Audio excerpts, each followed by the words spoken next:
All right.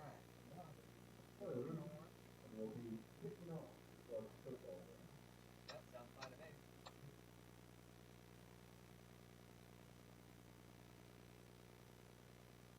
All right.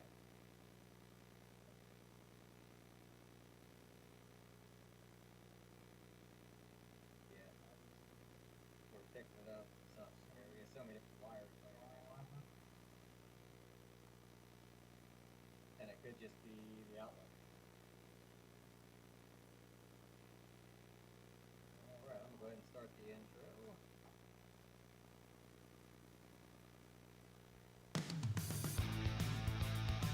It's time for Paris Tiger Sports on the Paris Sports Network.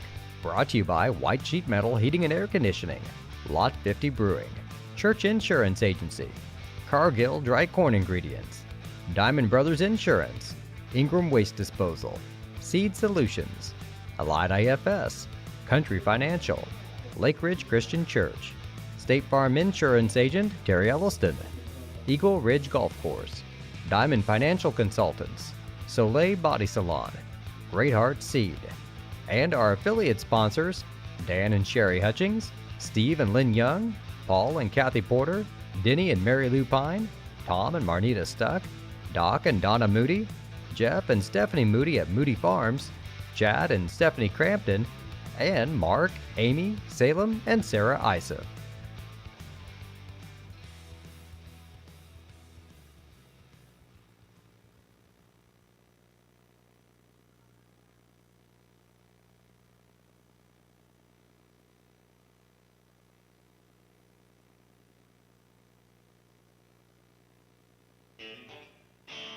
Our pregame show is sponsored by White Sheet Metal Heating and Air Conditioning, your hometown boys for over 50 years, offering 23.5-hour service.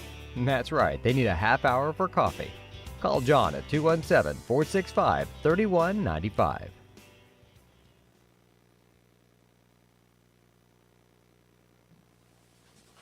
The Paris Sports Network would like to give a big thank you to our affiliate sponsors, Dan and Sherry Hutchings, Steve and Lynn Young, Paul and Kathy Porter, Denny and Mary Lou Pine, and Tom and Marnita Stuck.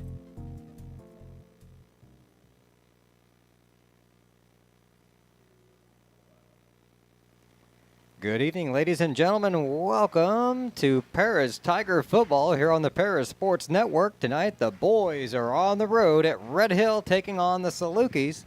The Tigers coming in 4-1 on the season, looking for a share of the conference title. Whether they call it a championship or not this year, Lenny, we're going to claim it if the boys get a chunk of that. You got that right, Beads. You got that right. So, 4 different teams sitting atop the LIC, and Paris at 4-1 is one of those 4, and none of them play each other this weekend, so everybody controlling their own destiny. And on paper, Lenny, a game that should be winnable for the Tigers.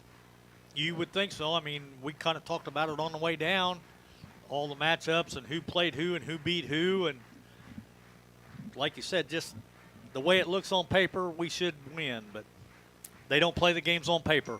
No, they don't. They play them on TV sets with tiny little people. I know where they play them. Just a few minutes away from the start of the game, Red Hill did win the coin toss, and they elected to defer. They will be kicking to the Tigers to start the contest. I'm BJ Pheasant alongside Lenny Irwin, and we thank everybody for tuning in tonight. And don't forget to call your friends and family and let them know they can hear the broadcast or watch the broadcast. That is on our YouTube channel at the Paris Sports Network.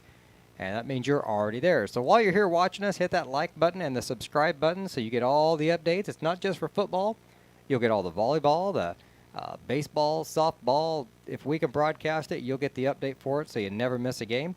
Could be a random Crestwood Mayo game like we threw on Thursday night. Exactly, yep. Jim Blue and Josh had to call there last night. And the parts I seen anyway, Crestwood was pretty well dominant, so.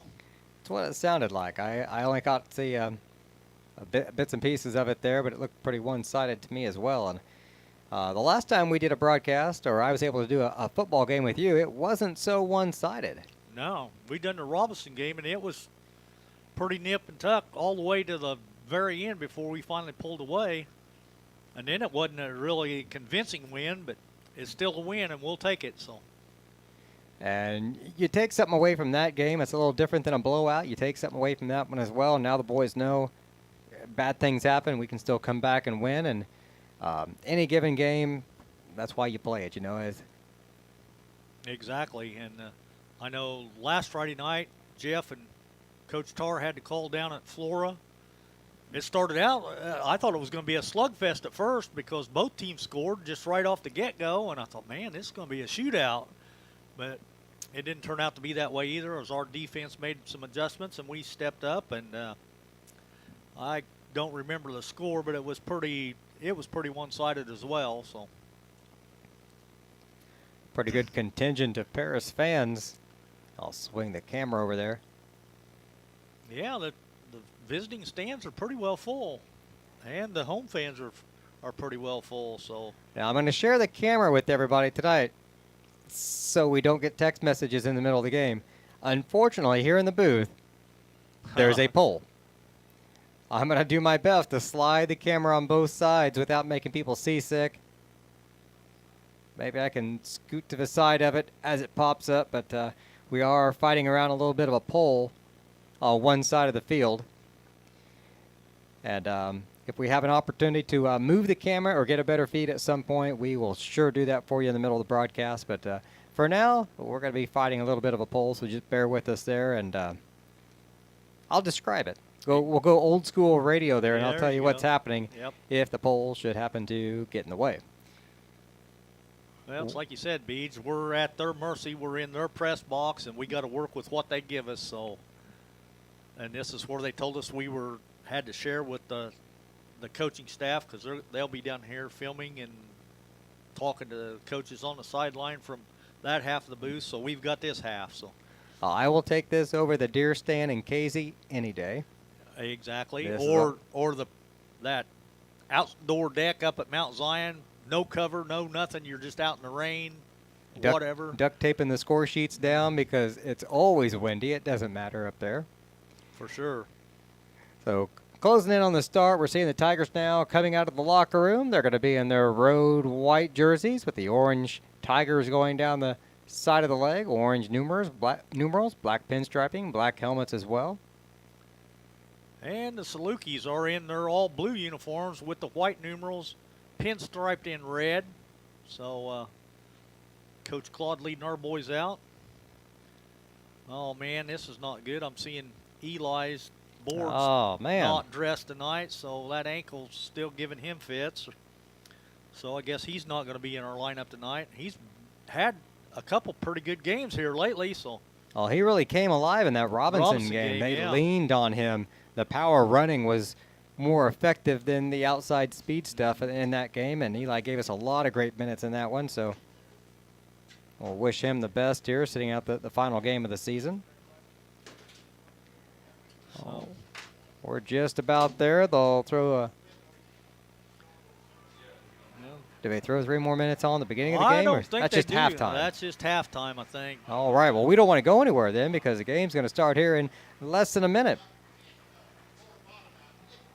We'll take this time to thank some of our sponsors, including Church Insurance Agency, Country Financial, Diamond Brothers Insurance, Eagle Ridge, Great Heart Seed, Illini FS, the ISA family, Lot 50, Diamond Financial. They took the whole window out. Yeah, they did. So, I don't know. We might have to do that, to do away with the pole in the middle. I think that's a good idea. I don't think it's going to be that cold up here tonight, so we might just do that. We might go ahead and take a break and make some adjustments here. And I'm going to play some commercials. We'll be right back here in just a moment. Just ignore the jostling going on with the camera. We'll be right back in just a moment here on the Paris Sports Network.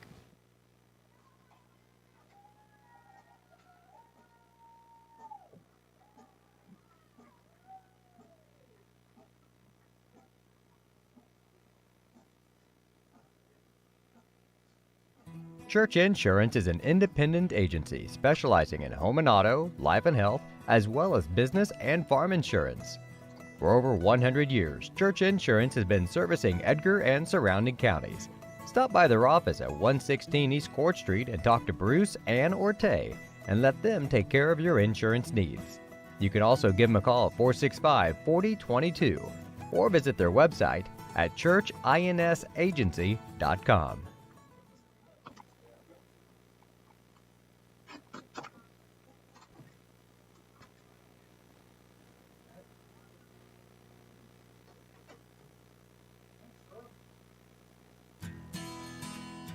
Country Financial representatives Mark Gladding, Jim Blue, Katie Schopmeyer, and Dan Phipps proudly support our student athletes.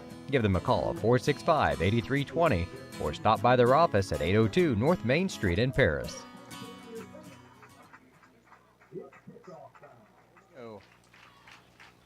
Hey, welcome back. We are in action. Had some people up here smarter than us that showed us that the window comes out. Yeah, so we've done away with that pole now. So, well, the kickoff went out of bounds, so the Tigers are going to get the ball to start. See where they're going to spot it exactly. It should be like on the 35. It looks like that's where the official's going with it. So.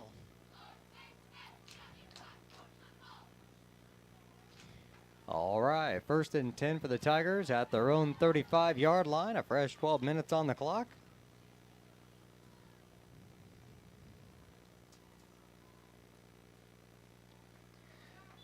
All right, Lenny. 6 games into the season, do we know what to expect? Well, I'd say we'll start out with a run to Hutch, if that means anything. And there he goes around the right end, and Hutch picks up a big gain on the very first carry. Well, you called it right from the start.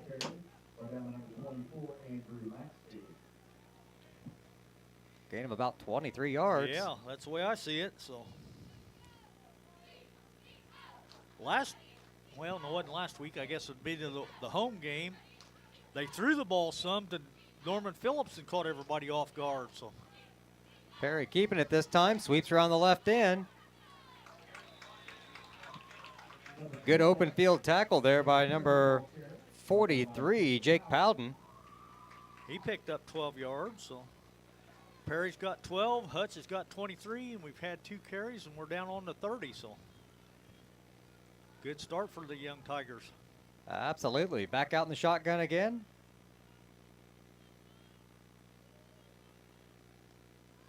Perry's going to hand it off. And couldn't slip the tackle. Hutch not going to get anything on that one. So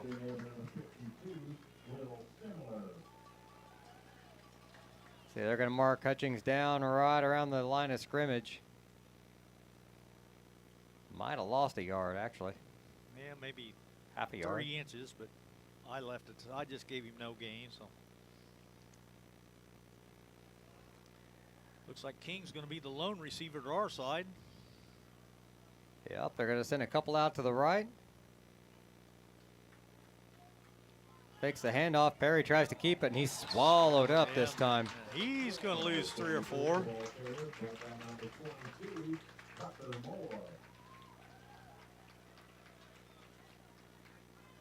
It's going to make 3rd and long, so after coming out in big chunks on the first 2 plays, official now calling timeout. Say what we got an official timeout for. The clock not work. Something must have had something to do with electric. A play clock maybe, or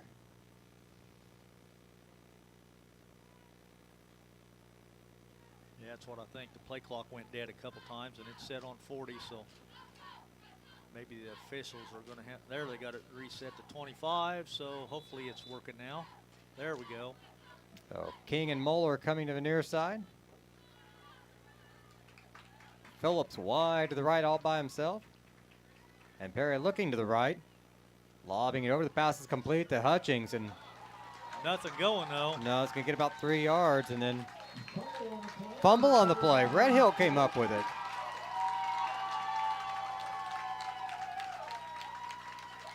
Well, I was checking the camera there and all but giving up on that one. And the ball came loose.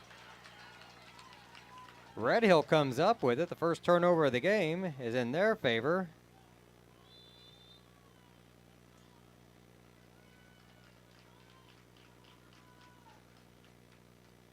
Talk about a roller coaster of a first possession for the Tigers Boy, that's there. for sure.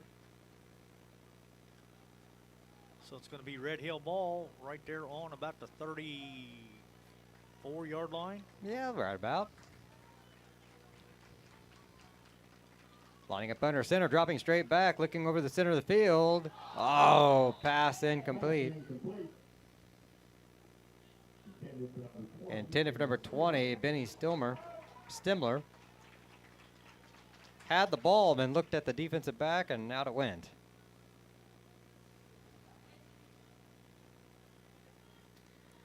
That'll bring up 2nd and 10. Yeah, see if our defense can make up for our offense's miscue. How often do you see a quarterback number 24? That's a little different there. It is a little different. Maxfield, and he's actually under center, which is something else we haven't seen much of this season. Everybody's in the shotgun now. Fakes, rolls out, loses his footing, and it falls incomplete.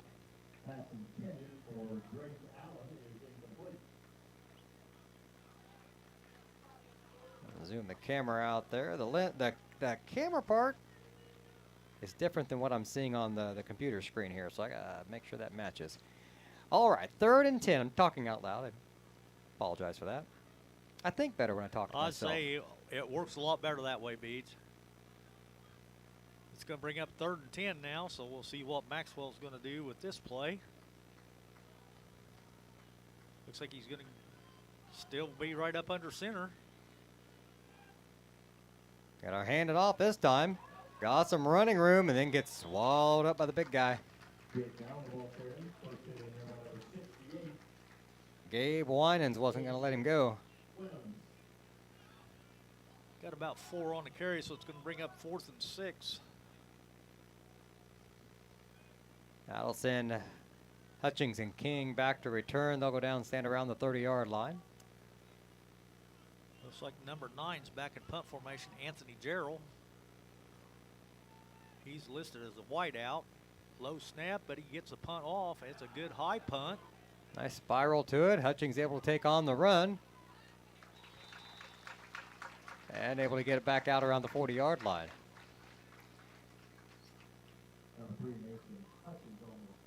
.856 officially on the clock here in the first quarter. Second possession of the game now for the Tigers with the ball on their own 40-yard line. A little better than the first time out. But 5 yards better. Hopefully we finish better than we did on that first drive. They sure started sharp, though. Yeah, they did. Two big plays. Hand off to Hutchings around then. He cuts back in. Oh, he's tackled hard, though, by number, what is that number? Yeah, I can't see. 43 looks like brought him down. Yep. Pouton. He made that open field tackle on Perry, too. Yeah, he did. Listed at 5'9", 135. I don't know that he's 5'9" necessarily, but I believe the 135.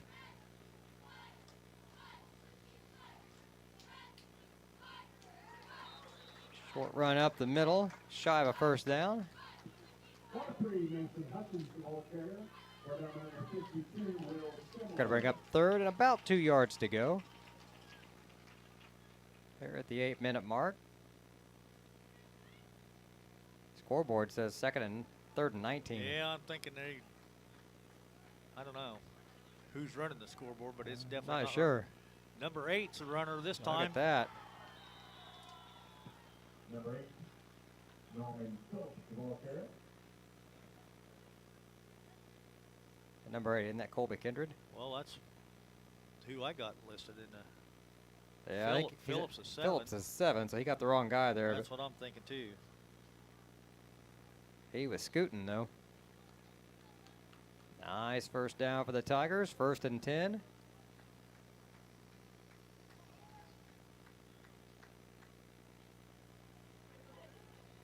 Ball at the 36-yard line. Perry back to pass, looking, tucks it in. Back up the middle, he'll avoid the sack and get back to the line of scrimmage. Maybe got a yard. Ball popped out and the officials say he was down. Yeah, I guess he didn't get a yard, so it's going to be no gain.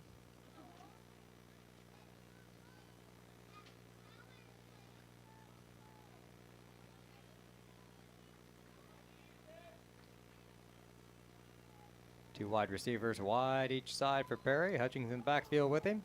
He's going to give him the handoff. Nope. Not Hutchings this time. 6. Isn't that stuck? Mason stuck, yeah. The ball carrier. Brought down number 43, Jacob Allen. He's a little loopy there, Lenny. Yeah, he is. And they're going to help him off the field. He's going to be in the concussion protocol now. I would think so, yeah. He got his bell rung there, so best wishes, number 43, Jake Powden's been... He's made 3 or 4 big tackles so far this game, too. I'm not sure they want to lose him, but... Not much bigger than me, and he's single-handedly kept their defense in the game so far. Saved several big carries. Perry back to pass on 3rd and 10. Lots of time, looking to his left. Now he keeps it himself. A decent pickup, but you need a lot more of that on 3rd down. So now facing 4th and about 5. Brought down the number 30, Wyatt Cox.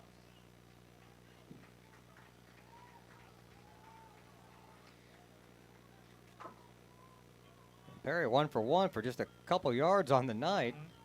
Here in the early going, just not able to get the ball downfield. Not yet so far, but we're going for it on 4th down. Oh, that, Offsides. Yep. I don't know if that should be enough for a 1st down, too. Should be.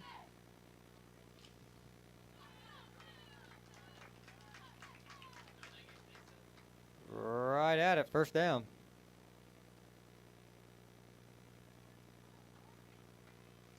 Couldn't have been much closer. So 1st and 10 now, the ball on the 25-yard line. That's a lot better. It gives us a new set of downs anyway, so. That it does. Stuck in the backfield again. 3 receivers to the right. They're going to give it to Mason. Beats him around the end, turns it upfield. There's a flag back here in the backfield. I'm guessing. Yeah, I don't know what. I don't see any. Well, Bartley was back there maybe, so. It's generally in the holding area, but that's a really late flag.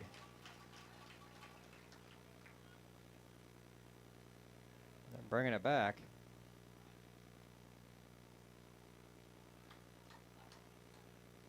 Looks like illegal hands. Illegal block, so.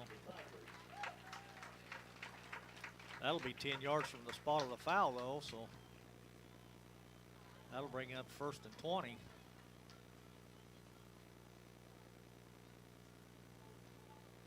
I tell you, Mason's sure got a fast first step. Yeah, he does. You know, he gets the outside quick, but when he makes his mind to go north and south, he's at like top speed, like that first step or two, and doesn't take any time to accelerate. He's already there. About 5 minutes to play here in the 1st. 1st and 21 now for Paris. Perry sends 3 to the left. Looking for that screen, a quick slant. He got it to Jude, I think. Yep, Sullivan got it, but he's only going to pick up a few yards.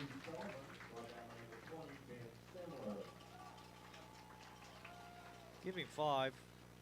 It's still going to bring up 2nd and probably 16. Long way.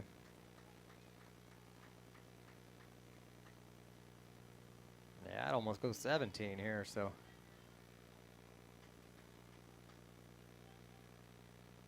That's a play that takes a lot of downfield blocking to develop, and the pass complete, just unable to get the big yardage out of it. Perry looking into the out. It's complete. Be shy of the 1st down maybe, but a nice gain. Brought down number 23, Drake Allen. Number 7, Norman Phillips with the reception, though, so. He went out there and just sat down on the sideline. He was wide open, but did a lot with it after the catch, too. He got 16 of the 17 he needed, so that's going to bring up a 3rd and Less than less one. than 1, yeah. Unless you look at the scoreboard, it's 3rd and 34. I just find that entertaining. Now it's 3rd and 1. You can't do a less than sign up there. You're like a 0.5 or something. Trips to the left. Takes a handoff, goes right behind Hutchings. He's got the 1st down and more. He's in for the score. Number 12, doesn't finish till he gets out to lane 3 on the track there. So the Tigers up 6-0. I hope it turns into a track meet. Yeah, let's hope. We need to put some big points on the board. Right now, Tigers up 6-0. 3:35 to go here in the first quarter.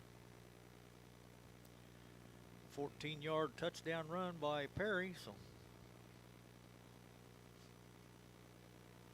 Now King will line up to attempt the extra point.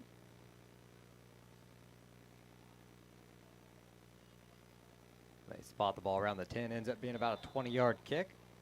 and it's going to be, well, I guess he just wanted the clock to start. High, short kick, but it gets over. Got to kick at 20 yards. He kicked at about 22. And that gets the Tigers an extra point. So we are up now 7-0, 3:35 to go. We'll be right back in just a moment with the Tigers on top here on the Paris Sports Network.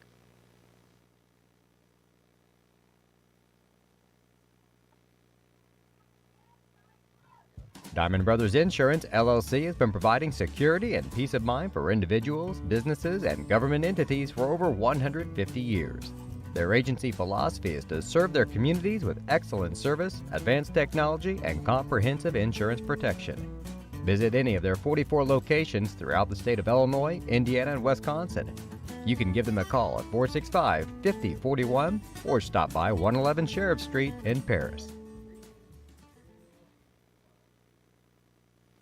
Welcome back. The Tigers on top in the early goings. 7-0, 3:35 to go in the first quarter. It's been a pretty fast first quarter so far. Yep, so far. Tigers with a couple of possessions. Red Hill so far with one. We got some help on a 4th down penalty, though, to keep that drive going. This kick's going to be picked up down around the 5-yard line.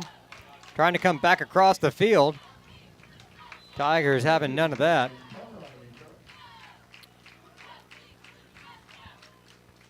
Couple guys in there on the tackle, I think being led by Colby Kindred.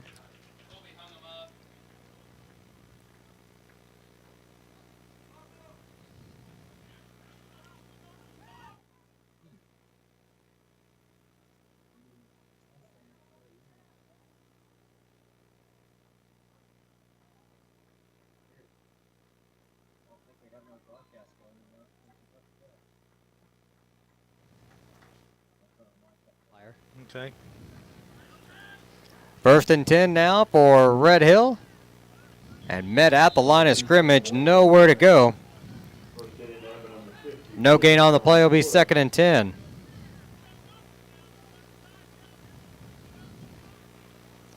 Red Hill came out their first possession, opened up with a couple passes, then went to the run, picked up about 4 yards before having to punt. This time they come out with a run right out of the bat. 2:50 to go. Back to pass this time. Maxfield looks to his left. Oh, across the middle, incomplete. That's going to bring up 3rd and 10.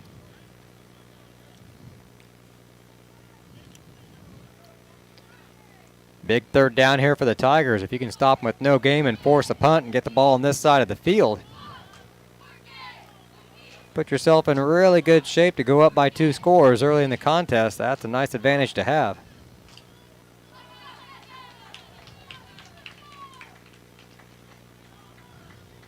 Tigers showing some pressure up the middle, now backing off. Rolling to his right. Throws off his back foot. It's going to be incomplete. And there's a flag flying. Oh, man.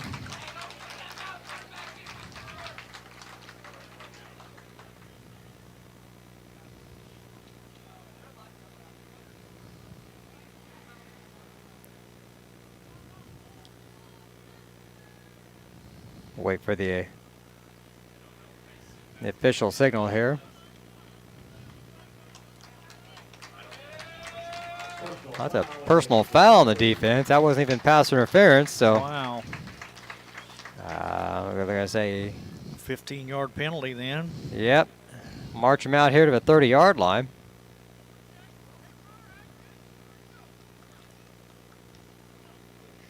So a rough break there for the Tigers. That would have led to great field position on the punt. Instead, a fresh set of downs for Red Hill. Maxfield back under center. Tigers showing some pressure up the middle again. Got some pressure on him. They're going to force him out to his left. More There's flags another flying. flag. I'm guessing Pass falls incomplete. that's going to be an illegal block, because Yeah, that's got to be in that. like a chop block on one of our guys, I'm thinking. They're going to say a hold. Okay. It's good enough for me. That'll back them up anyway. So That it will.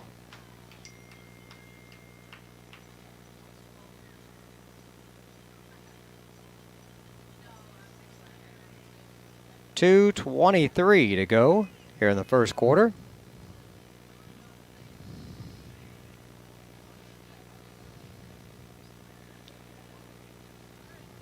Ball pushed way back down around the 17-yard line. Boy, those holding penalties like that just really make it hard to sustain a drive. that it does. Man in motion. Dropping straight back. Deep pass down the right side. Hutch went right up with him and knocked it down. So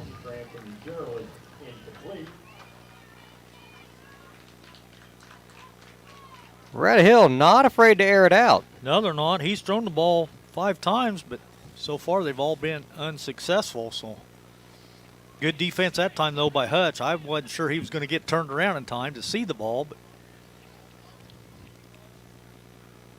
Just did get there in time. Brings up second. And about 23 to go from their own 17. 2:15 to go here in the first quarter. Man in motion again. They're going to hand it to him off the guard, and he's swallowed up.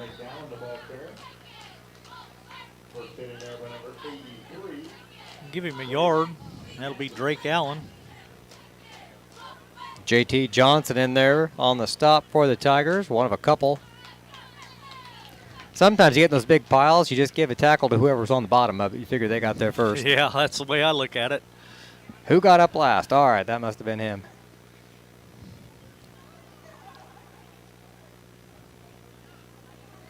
Now a big third down. Yeah, it's third and still about 20. Yeah, ball around the 19.5-yard line. Miscommunication there for the Tigers, switching it up. Going deep down the field, pass off to the left. Picked off. Stuck, heading downfield. He's going to be inside the 20. Still going. Oh, he was running hard. I thought he was down about 10 yards ago. Well, I think number 83 for us, Braden Atkinson, grabbed a hold of him right underneath the arm and just picked him up and carried him another 5 or 6 yards. Not sure you can do that. Well, we did. We did. So we got away with it. So maybe you can. Minute 15 to go in the first quarter. Here's that good field position we wanted. 7-0 Tigers. And they'll have the ball first and 10 on the 10-yard line. That's what the scoreboard says. So good snap.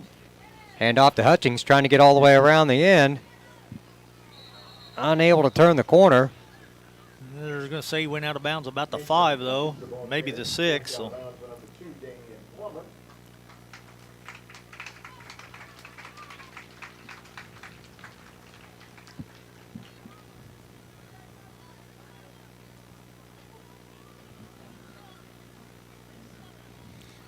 Always appreciate all the messages from everybody letting us know if our picture needs help or if our sound needs help. We don't always get to see or hear the end result, so thank you to everybody in the community. Always points that out to us. We got some of our sound fixed there. Hutchings on the move around the right corner, diving for the end zone. And he's going to be He's in. in. So give Hutch the touchdown this time. 1:01 to go in the first quarter.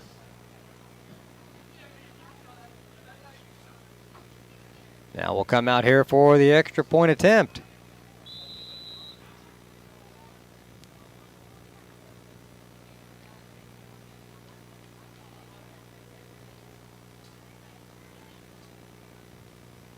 Danny Perry set the hold. Low snap. Has to bail on it. Flips it over to King. He drops it. And it's going to be no good. It was a low snap to him. Barely got off the ground, and which is kind of the opposite of what we saw there a couple weeks ago. Everything was a high snap. Today, just a little low. So 13-0. Tigers on top. 1:01 to go in the first quarter. We'll be back in just a moment here on the Paris Sports Network.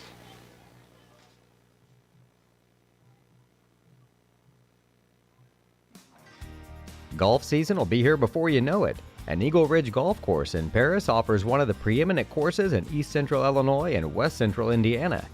Their Wednesday night league will be starting up soon, but they also offer special services such as corporate events, receptions, and group lessons.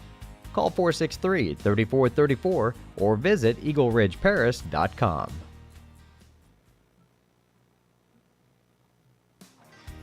Golf season will be here before you know it. An Eagle Ridge Golf Course in Paris offers one of the preeminent courses in East Central Illinois and West Central Indiana. Their Wednesday night league will be starting up soon, but they also offer special services such as corporate events, receptions, and group lessons. Call 463-3434 or visit eagleridgeparis.com.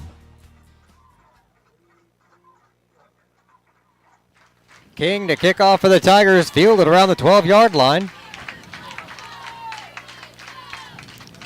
Good special teams coverage as Damian Plummer gets it out around the 25-yard line before he's swallowed up by a host of Tigers. I seen Colmar was down there for sure. I'm not sure who else. But When isn't Kohlmeyer down there? well, that's true. You just kind of pencil his name in, I think, on every one of those plays. That boy can hustle.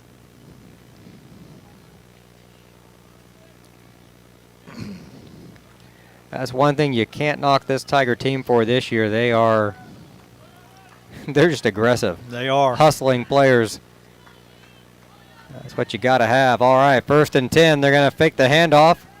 Option play to the right. Maxfield keeps it and rushed out of bounds. Number 9 knocks him out of bounds for Paris, Nick Moeller, but luckily Nick had this presence to knew he was out of bounds as soon as he hit that AstroTurf and just kind of backed off, and because that would be hard if you hit that rock out there. Oh, yeah, it would. It takes a lot of discipline on the defensive side. You're ready to just bring the guy down and to flip that switch and save your team a lot of penalty yards there. For sure. 2nd and 6, under a minute to play here in the first. Maxfield under center, man in motion. It's going to hand it to him at the guard, and he is dropped in the backfield. Yep, lost a yard or two. And he comes up holding a leg, too. Big tackle number 52, Connor Crunk.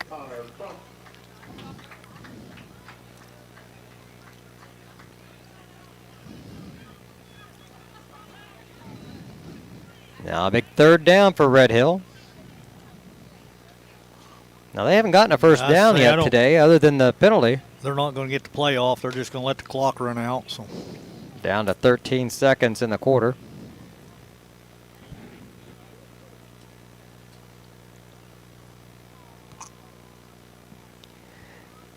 That's the end of the first quarter. All right, time will expire. Paris up 13-0 at the end of 1. We'll take a quick break and we'll be right back here on the Paris Sports Network.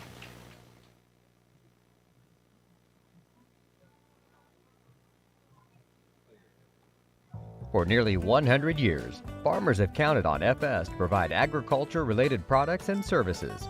Call 465-1560 for fuels, lubricants, or propane for home and farm use.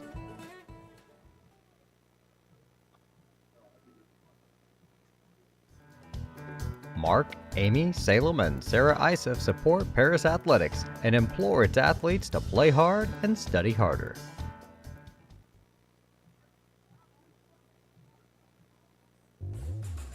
Lot 50 Brewing, located at 112 East Court Street, is the only brewing company in town.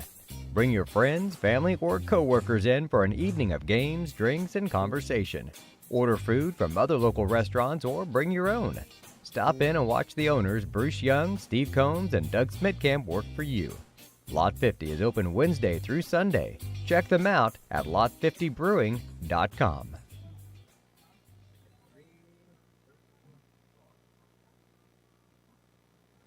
Welcome back to second quarter action here on the Paris Sports Network. I'm BJ Pheasant with Lenny Irwin, and the Tigers got a 13-0 lead. And Red Hill facing a long third down with the ball on their own 31-yard line. Yeah, it's going to be about 3rd and 8, 3rd and 7. I'd call it the 29-yard line, though. Red Hill just now getting back out onto the field, so.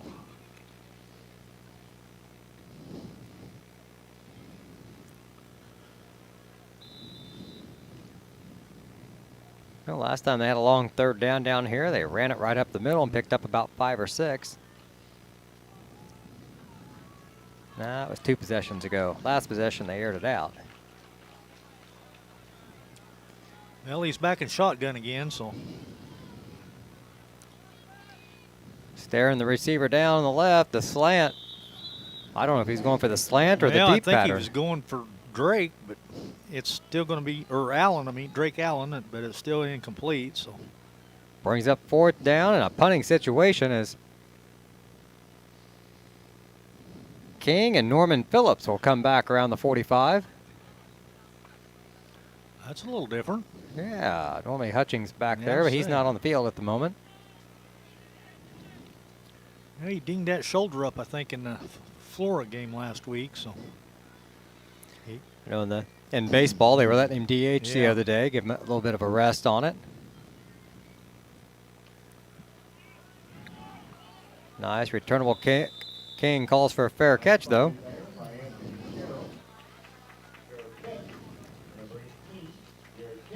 First and 10 for the Tigers now on their own 40-yard line.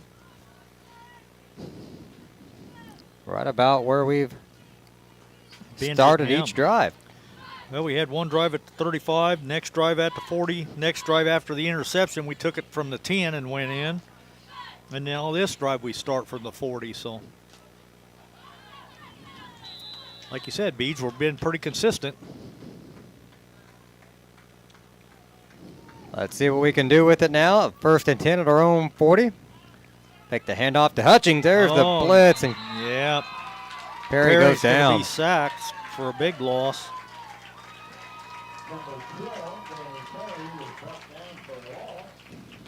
It's kind of a delayed blitz there.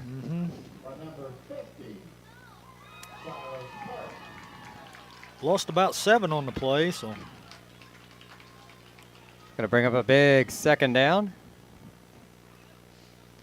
Phillips will come wide to the right.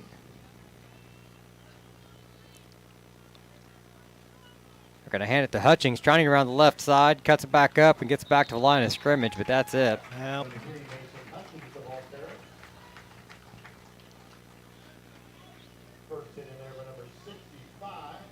11 minutes to go.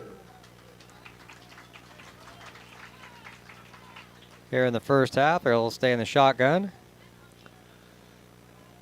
It's still going to be 3rd and about 16, 17. King by himself to the left, 3 receivers wide to the right. Perry rolls to his right, then flips it back on that screen pass. Hutchings with the first down. It depends on the mark, but I think he's got it. Yep, first down for the Tigers, ball at the 50-yard line.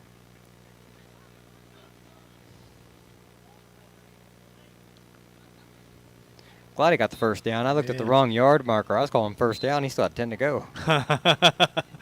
Whoops. He made me look good, though. He did. He got it. That's all that matters. So If I didn't admit that, people think I you were knew pretty what I was smart doing. enough. Yeah. Another handoff again, coming around the right side. Cuts it back inside. Stuck, I believe, again, isn't it? Yeah. Another Tiger first down. Moves the ball all the way out to the 39-yard line. 10 minutes, 11 seconds to go here in the first half.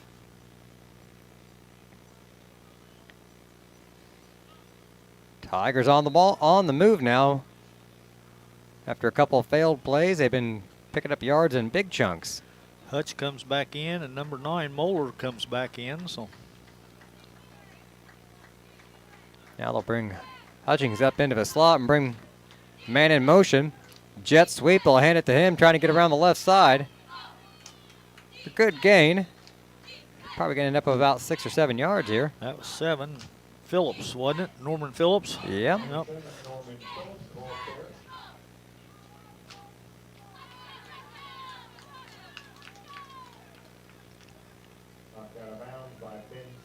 Second down, about 4 yards or so to go.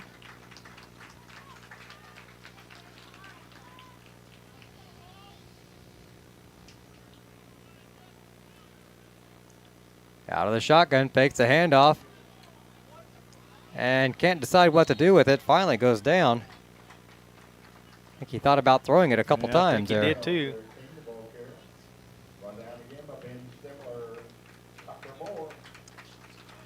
I think he lost a couple on that. So Clock still running, 9.5 minutes to go in the half.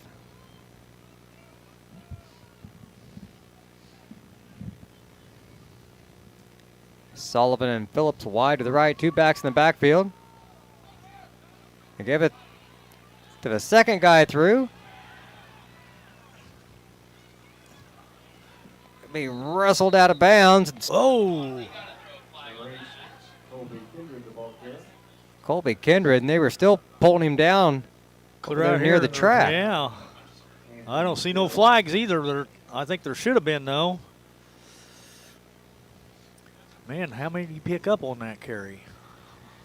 Got the ball all the way down to the 14, I think they're marking it at. Yeah, that's where they marked it. So he was on the 31, so Give him 17. 17, that sounds good to me. Tigers operating still out of the no huddle. They'll send. They got Sullivan in the backfield now with Hutchings. Let's see what Jude does. They hand it to Jude. A sweep to the left. He falls down. Oh, Jude. Number 33, Jude Sullivan, the ball carrier. You know, he's probably been wanting that play called all year. Probably. A loose on the footing, and down he goes. Loss of about a yard.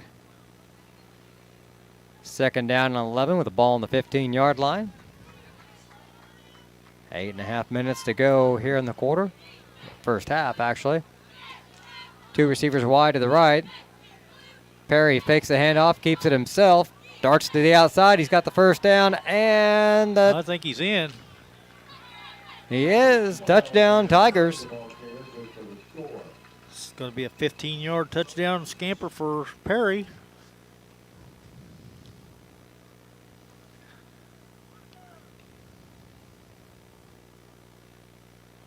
And we'll wait for the extra point attempt. We might go for 2 this time. I think you're right. Well,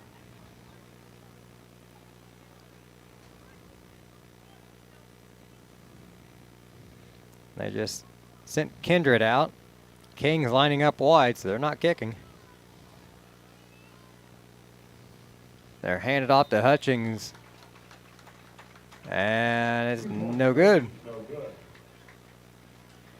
19-0. Tigers on top. 8 minutes and 19 seconds left to go in the half. We'll be back in just a moment here on the Paris Sports Network. Number 30, Wyatt.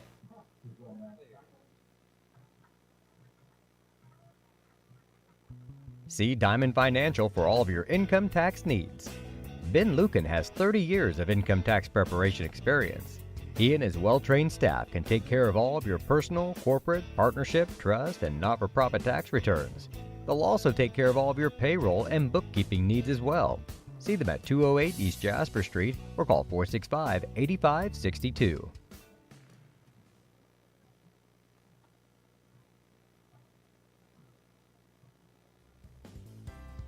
Ingram's Waste Disposal offers residential and commercial trash pickup, commercial compactor service, roll-off service, and mini roll-off services.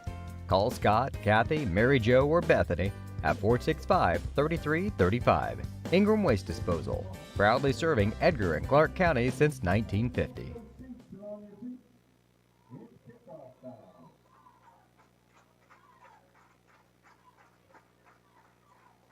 Welcome back. The kick from King Out of bounds. Ball kicked out of bounds. That's going to sail out of bounds and mark the ball to 35.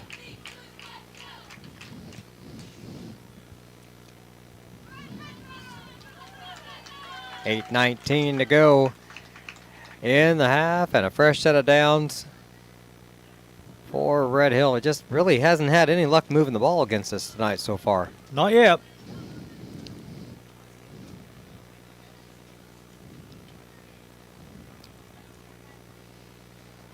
We've watched so many no-huddle teams this year. It's kind of strange to watch one huddle up and actually snap the ball under center. And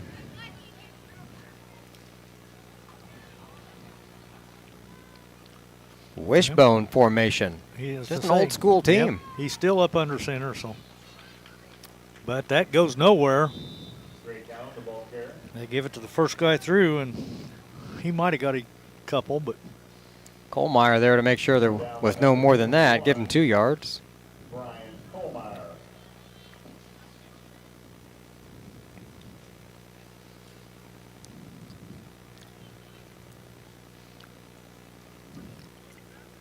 Bring up a long second down. Tigers sitting at 4-1 on the season. Only loss coming that opening day against Mount Carmel.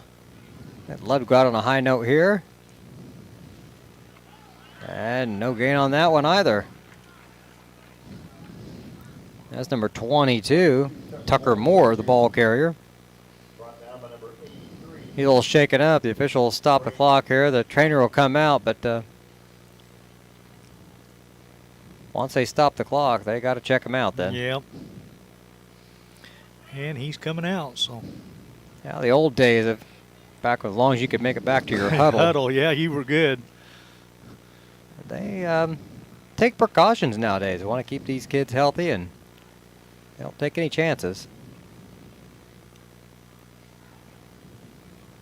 Remember my sophomore year, we had a kid get up and go to the wrong huddle. That's a pretty good indication. Yeah, something's not quite right. Yeah. Well, he wasn't quite right anyways, but concussions don't help that much. That's for sure. Well, number 43, Pawner, he's still sitting over here on the bench, so I'm guessing he's done for the night. Pitch outside. He's going to get to the sideline. Oh, what was that flag for? There's a late flag back in the secondary. And there's another one over here on the sideline. So 2 officials saw it. Well, whatever it was, Are they going to go with a face mask perhaps on the tackle?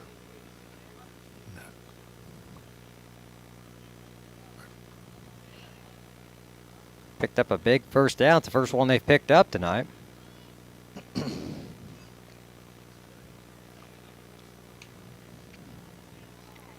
Oh, it's a hold. And a face mask. so they're going to Offset and do it again. He had 2 penalties. Holding against Red Hill. Face mask against Paris. Boy, when you're getting a holding penalty 15 yards downfield, that's just a killer for your offense. Mm-hmm. And then you hate to see a face mask. That just wipes out what it would have been a huge loss. Well, we're going to play it all over again. It's just like nothing happened, so. Well, they've marked the face. It's going to bring up 3rd and about 8 again. If they'd marked the face mask back from the 50, it would have put them around the 40, and it'd be the same thing right now, only a different down. Now the officials are throwing flags. Delay game against Red Hill. That's going to be a delay, so. That'll back them up 5. Boy, I find it hard to believe that there's a delay of game after a penalty like that. I mean, it hardly took them any time to get up there. I wouldn't have thought, but I didn't see that coming. I didn't either. Apparently, neither did they. Well, the clock's already running. It's down to 14 now, so. Maxfield takes a snap, looking to his left. Now back to his right. He's going to scramble. Flags More flags again. flying. As he gets crushed by a couple Tigers after a Flag on the play. gain of about 3 or 4.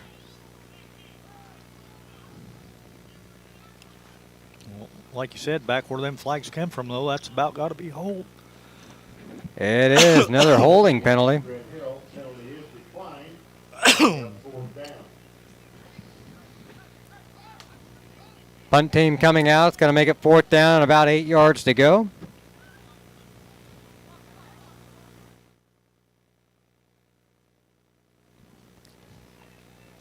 Just over 6.5 minutes to play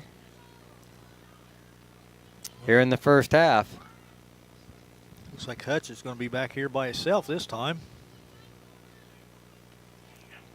High, short kick. Hutchings calls fair catch. Nice punt in there by Anthony Gerald. Tigers will take over 1st and 10 at their own 36-yard line.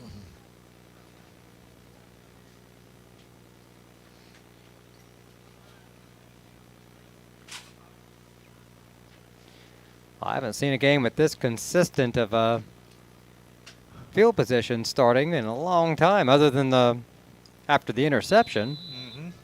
They've all been within 5 yards of each other. Out of the shotgun. Throws it over the middle to Jude. Pass is complete. Nobody's moving yet. Correction. Pass is incomplete. Incomplete. Okay, waiting for the official to signal incomplete there, or complete, but.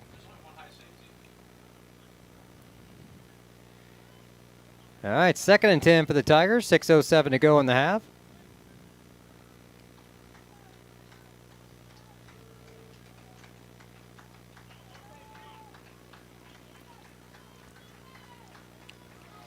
They're going to send Phillips and Sullivan to the right. Moeller now in motion. They give the sweep to Moeller. And Flags more again. flags. Back in the Tiger backfield. Number 9, Nick Moeller, the ball carrier. That's going to make it Brought down by Wyatt Cox. 2nd and like 20 now where that one's Yeah, it's at. going to be a hold. Holding against Paris. Holding is a popular call tonight. Seems to be, yeah. And going both ways, so not letting neither team get away with anything tonight in that department. Just under 6 minutes to go, 5:58 in the second quarter. Tigers up 19-0. Well, that was from the spot of the foul, so that's going to bring up like a 2nd and 23. All right, where do you go in the playbook for 2nd and 23? Well, I don't think you use that column very often. not very often, no. You're not looking to pick up all 23 yards on this play. Probably throw a little swing pass out in the flat, I would guess. Sweep back to Moeller. Makes a guy miss, tries to get outside, slips a couple tackles down near the original line of scrimmage. A lot of work for no gain. Yeah. Number 8, Colby Kinder, the ball carrier. Brought down by number 50, Silas Pettit. Is that Kindred? I thought it was Moeller. I thought it was Moeller too, but 8 and 9 look an awful lot alike though, so I guess it was 8.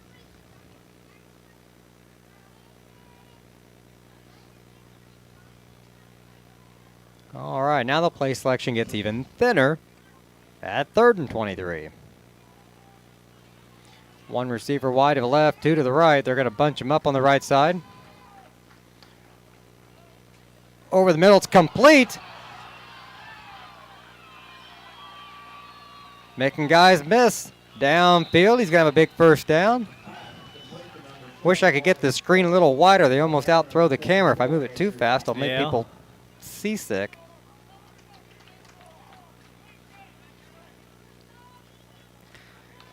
Norman Phillips over the great catch in traffic.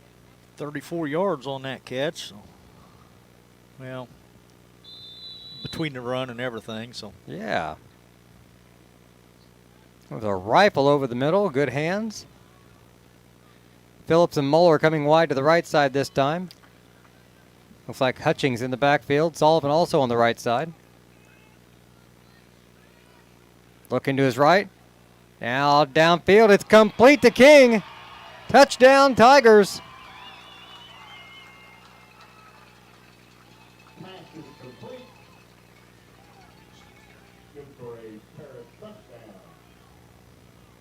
And Danny Perry sold that really well, Lenny. He looked to the he right.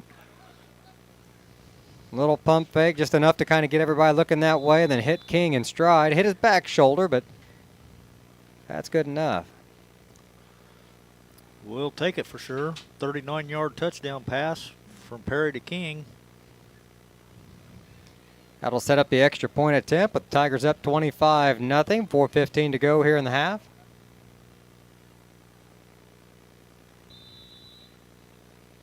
Kick is up and good. That'll make it 26-0. Tigers on top. We'll be back in just a moment here on the Paris Sports Network.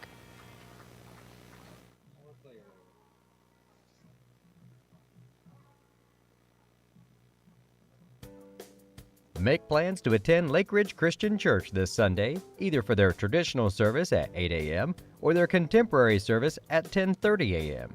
There's something for everyone at Lake Ridge, from infants to the more seasoned generation. Visit their website at lakeridgechurch.org or find them on Facebook to watch their service each Sunday morning at 10:30.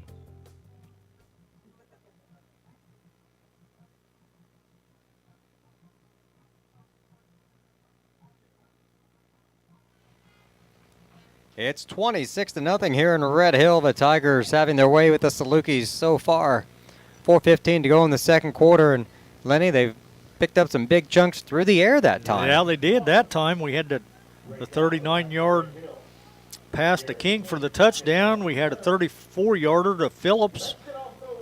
So It's kickoff time.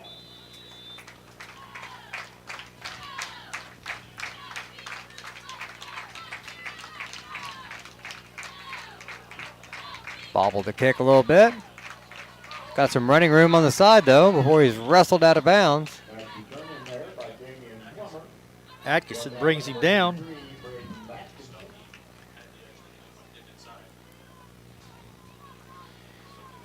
So 1st and 10 for Red Hill at their own 35-yard line. Clock sitting at 4:10 here in the half.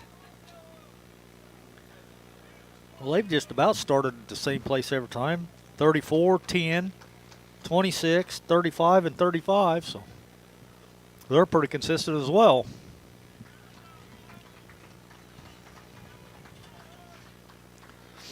That they are. Hopefully the outcome's just as consistent for the Tigers. Yeah, for sure there. Oh, sweep to the right, change direction. Now trying to come back around to the left. He's going to get the corner.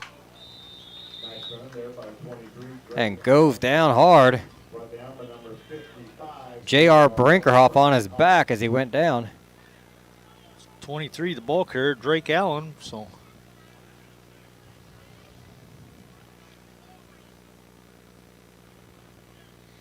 Laid there for a moment, trying to gather himself. Probably knocked the wind out of I'm him. guessing, yeah. I can't imagine not getting up slowly if you have a Brinkerhoff on your back. For sure. 3:20 to go out of Wishbone. Counter play right back up the middle. Gonna have the first down after the 50-yard line.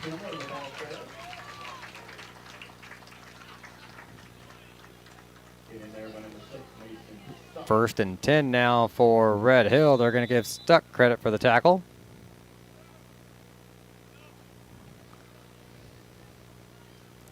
One of their biggest gains of the evening so far. Well, I gave him 10. I think that is their biggest gain. Out of the wishbone formation again. Handoff up the middle. Ball's loose. Tigers are on it, and they're going to give it to him. Yeah, Brinkerhoff had it. I don't know if we're going to give it to us, but yep. They are.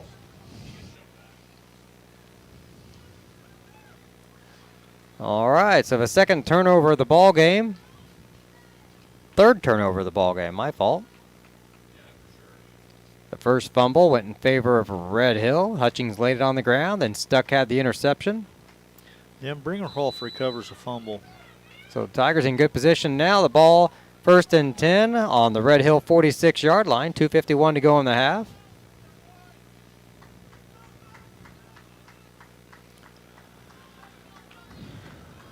Sullivan going back into the backfield again. Blitz coming up the middle. They're going to give it to Jude again, trying to sweep to the right.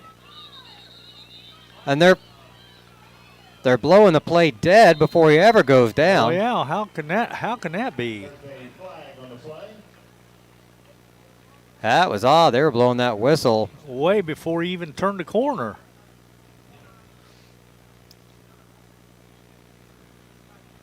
Jude ended up almost 20 yards downfield.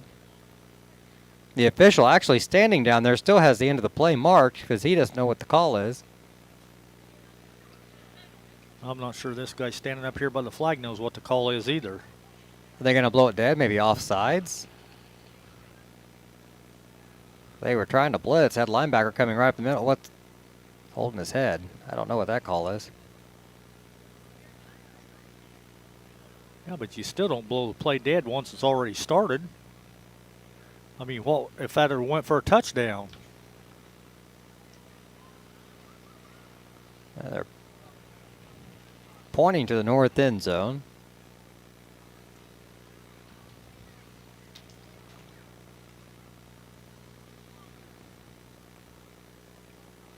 Offensive and defensive lines out there discussing it. I'm sure they figured out what happened already.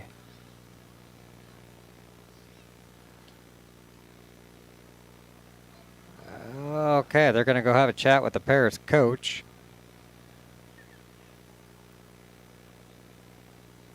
Tigers have lined up the like they want to run another play, but oh, they got a player down too, Lenny. Oh yeah, over there on the far sideline, don't they? Yeah. All kinds of stuff happening here at the moment. The official's going to come back out. Coach Claude walking down like the ball's going to move up ahead.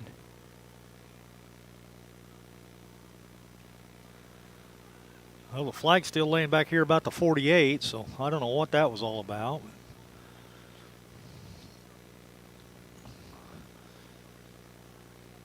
The line of scrimmage was a 46, so.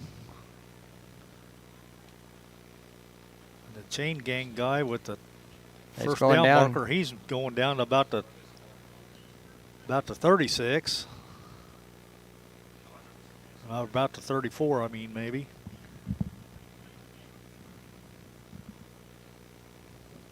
There was a inadvertent whistle.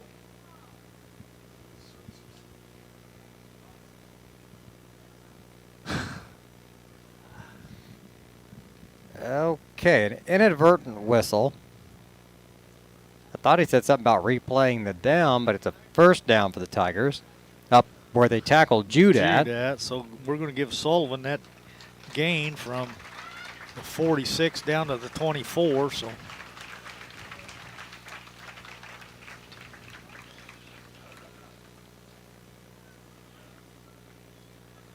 Two minutes, 40 seconds to go here in the half. It'll be 1st and 10 for Paris. Ball down on the Red Hill 24-yard line. So we're going to give Jude 22 yards on the carry then.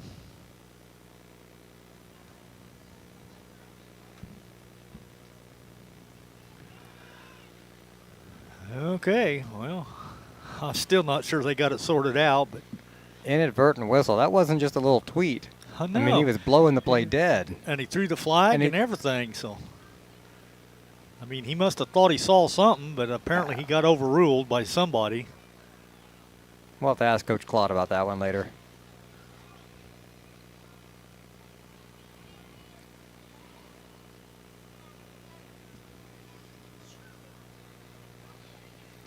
All right, we're going to send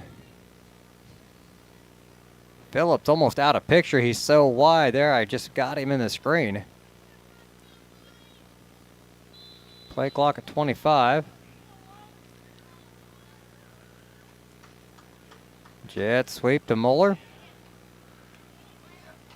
Runs hard up the field. Was it Colby again, or was it Moeller? I think that's Kindred again, isn't it? Yeah. Yeah, that's Moeller. Okay. Because he came from the wide receiver position. Well, looks like he got 3 yards on the play.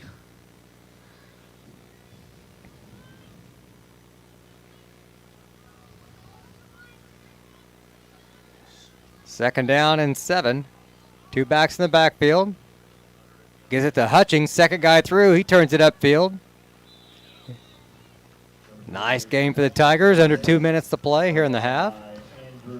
It's going to be enough for a first down. And just inside the 10-yard line, I guess. Because the chains aren't moving. So first and 10 on the 10. So give Hutch 11 on that carry then.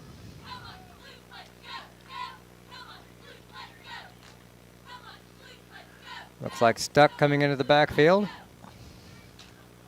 8, 6, and 9. We need some different numbers out there. We need some 1s and 2s on them. Something, huh? That'll wear some green socks. Something, let me tell you apart. They're going to give it to him. Took a big hit. Just shy of the goal line.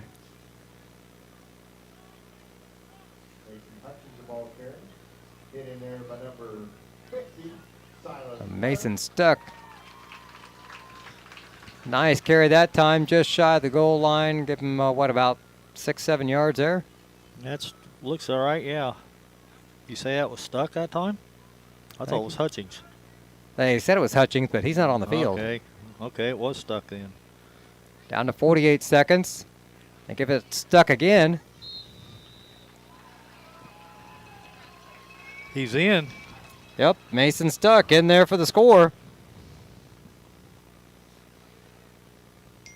Mason Stuck the ball carrier, good for the score. 32-0. 42.9 seconds left to go. Tigers in control here in the first half.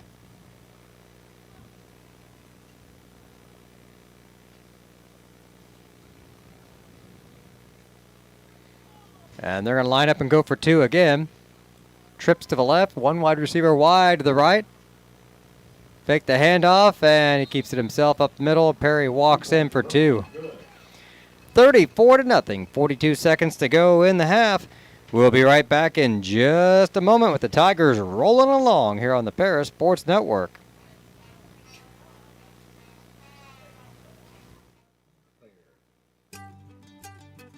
Cargill Dry Corn Ingredients, located on the west side of Paris. We believe the world eats better when we eat together. That's Cargill, helping the world thrive.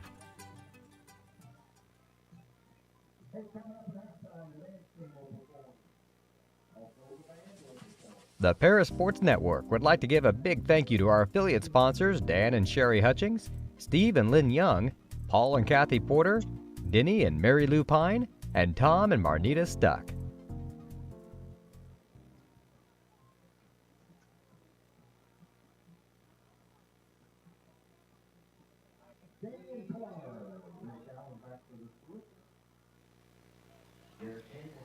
We're back in Red Hill. The Tigers on top, 34-0 here in the first half. Just under 43 seconds left to play in the half. King set the kickoff from the 40-yard line. Dropped again, picked up, coming down the sideline. Out of bounds he goes. Number 2, Damian Plummer on the return.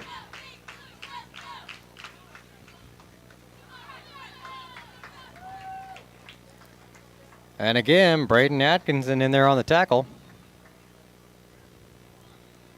He gets a big chunk of those special teams tackles for us. First and 10 from the 26-yard line. 37 seconds to go here in the half. Well, we've had some strange plays, odd whistles, a confusing penalty or two, but all in all, a good first half so far for the Tigers.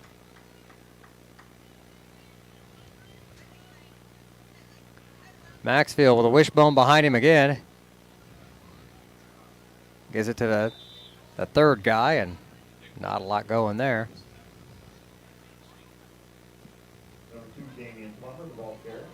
Near the goal line, or near the line of scrimmage, he goes down. And the clock running, I think they're just going to let it run out. That'll be the only play I think you're right, for this possession. They'll get the ball back at the end of halftime.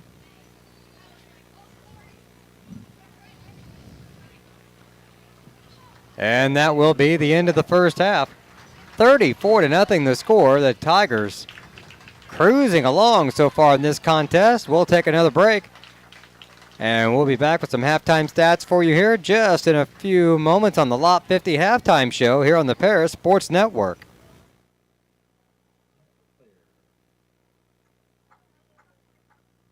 Church Insurance is an independent agency specializing in home and auto, life and health, as well as business and farm insurance. For over 100 years, Church Insurance has been servicing Edgar and surrounding counties. Stop by their office at 116 East Court Street and talk to Bruce, Ann, or Tay and let them take care of your insurance needs.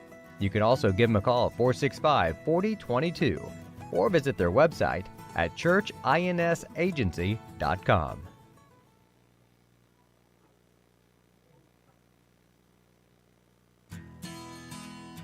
Country Financial representatives Mark Gladding, Jim Blue, Katie Schopmeyer, and Dan Phipps proudly support our student athletes.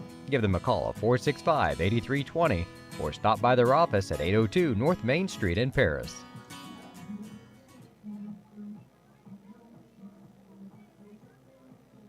Diamond Brothers Insurance, LLC has been providing security and peace of mind for individuals, businesses, and government entities for over 150 years.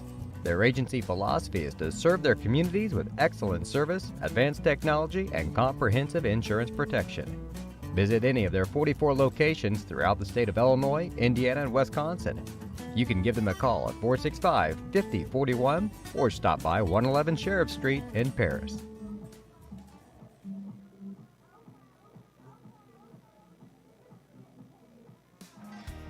Golf season will be here before you know it.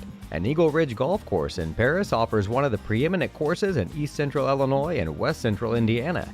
Their Wednesday night league will be starting up soon, but they also offer special services such as corporate events, receptions, and group lessons. Call 463-3434 or visit eagleridgeparis.com.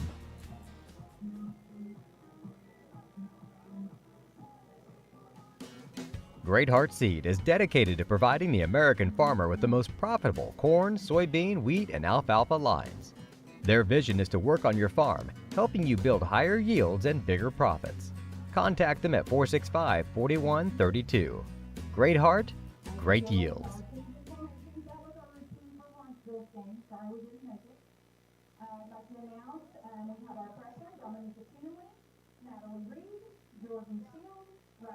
For nearly 100 years, farmers have counted on FS to provide agriculture-related products and services. Call 465-1560 for fuels, lubricants, or propane for home and farm use.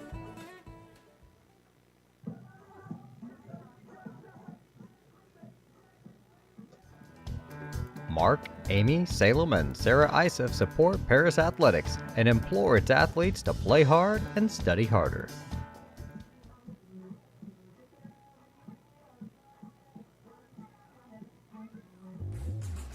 Lot 50 Brewing, located at 112 East Court Street, is the only brewing company in town.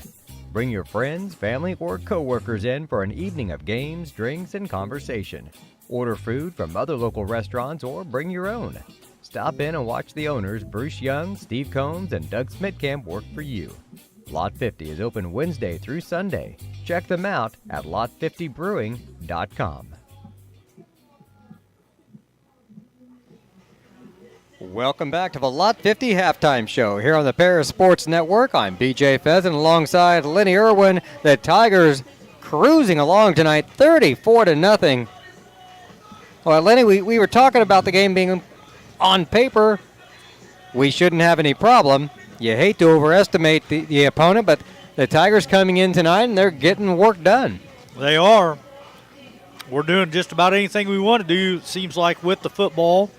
The officiating is a little sketchy, but other than that. Other than the inadvertent whistle, yeah, that's the only one I haven't been able to figure out. I'm still not sure what the deal was with that, but, I mean, he started blowing the whistle and half the players stopped. Jude, he kept going around the left end and ended up picking up a huge gain, so I don't know what the deal was, but. Maybe he flagged himself. You think he threw the flag? Oh, my bad. So he threw the flag. I don't know. I'm not sure, but nonetheless, the Tigers, like you said, Beach, were pretty well dominating. Our defense has totally shut them down. I think their longest play, like you said, was that 1 10-yard run there late in the second quarter.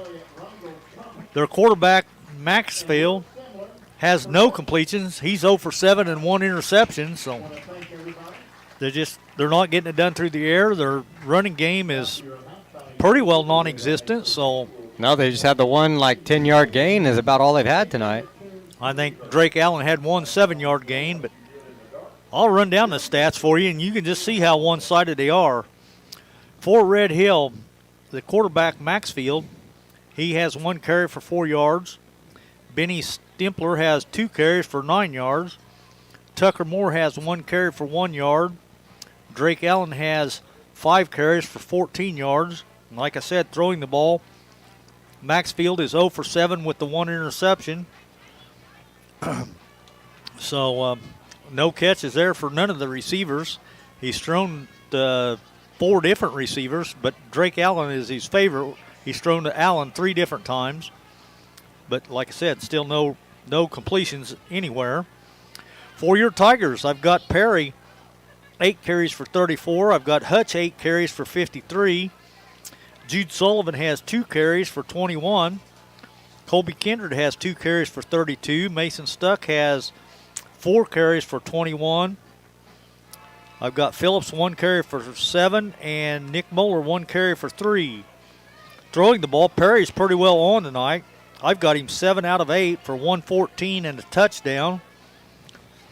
Hutch has 2 catches for 20. Phillips has 2 catches for 50.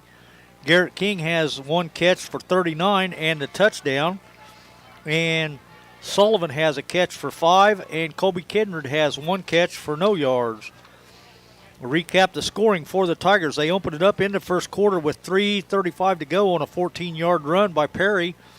The kick was good, and Paris led 7-0. That capped off a 60-yard drive. And still in the first quarter with 1:01 to go, after the interception by Stuck, we got the ball on the 10. It was Mason Hutchings rambling in from 6 yards out for the score. The kick was no good at that point. We were up 13-0. That, like I said, just capped off that little 10-yard drive. Then at 8:19 to go in the second quarter, it was a 15-yard run by Perry for the touchdown. The 2-point conversion was no good. Another 60-yard drive for the Tigers. 4:15 to go in the second quarter. It was a 39-yard pass from Perry to King. The kick was good this time, and Paris was up 26-0. That capped off the 64-yard drive. And then turned right back around. I must have messed up something on the time on that one, because right there at the end of the second quarter with 4:29 to go, it was a 4-yard run by Stuck. The 2-point conversion this time was good, and that's where we lead right now, 34-0 at half. So instead of 4:29, could have been 42.9. I think it was, because it was right there at the end of the. They only ran 1 play after that. So. I think it was I think I read the clock wrong. I think it was 42.9. My bad. So that's all right. If that's your biggest mistake tonight, we'll live with it. Oh, we? Yes, we will. Yeah, we could rewind the clock and go back and look, but it's not worth it. Kind of an overcast, cloudy night. They call them for rain this weekend, but nothing here. It's kind of cool, but this is football weather here. This is like playing in the fall. Yeah, this is beautiful. I mean, we got the windows all open, so we don't have the post in front of the camera. The field looks good shape. I mean, the grass is probably, I don't know, 3-4 inches tall. The lines they're not robotically sprayed on there like they do up at our field, but I want to see that robot do that. I do too. That sounds so cool. You can definitely tell these have been hand painted, because they're just a little sketchy out across there. So, well, I guarantee if they left me in charge of painting a straight line, I'm one of those teachers that can't write in a straight line. Without lines, I'm I'm going up the board, I'm going down the board. Exactly. If you had me draw a straight line across this field, no. It'd be a 6-yard gain on one side of the field and an 8-yard gain on the other. I hear you there, Beach. But like I said, the Tigers are really doing pretty good. The only thing we had, the one miscue, was the Hutch fumble, and we've had 3 penalties called against us. 10-yarder for illegal procedure, or a legal block, and then we had a 15-yarder for a personal foul and a 10-yarder for holding. So 3 penalties were minus 35. That's probably the only negative I could draw from this first half. I can't take much away either. It's going to be fun to talk to Coach Claude after the contest with a game like this. It may be an extended post-game show by the time we get him off the air. He's going to have all kinds of good things to say about these boys, especially these seniors and kids that he's had for a few years now. So for sure they've definitely bought into his program. And how many years has Coach Claude been here now? Boy, this has probably got to be his 5th year or so, isn't it?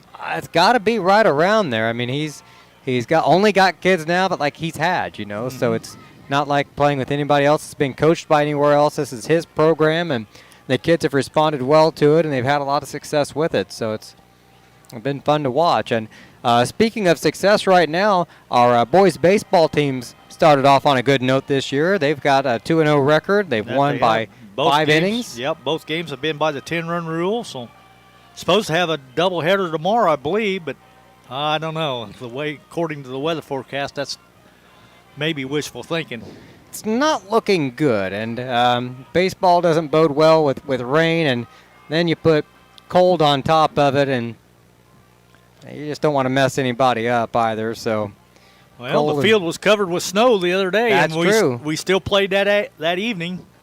Well, the snow was gone by then. Yeah, the game didn't start till 6 due to some of the boys still had football practice, so to accommodate the football schedule and practice, the game started at 6. So that's a good thing the snow melted, or they'd had to spray painted one of the balls like blaze orange or something so they could find it out there in the snow.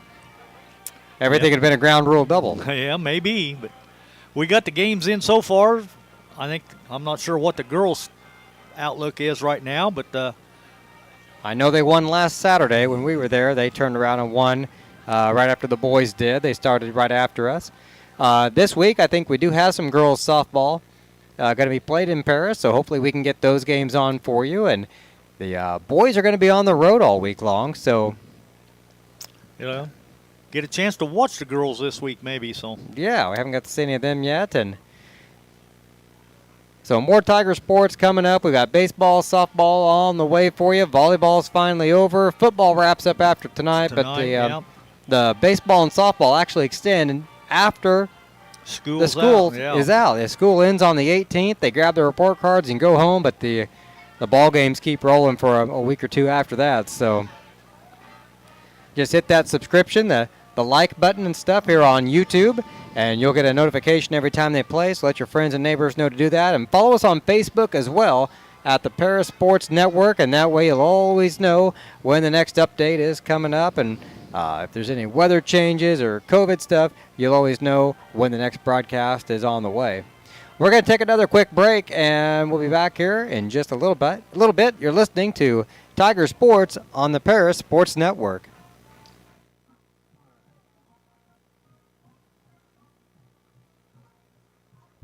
See Diamond Financial for all of your income tax needs. Ben Lucan has 30 years of income tax preparation experience. He and his well-trained staff can take care of all of your personal, corporate, partnership, trust, and not-for-profit tax returns. They'll also take care of all of your payroll and bookkeeping needs as well. See them at 208 East Jasper Street or call 465-8562.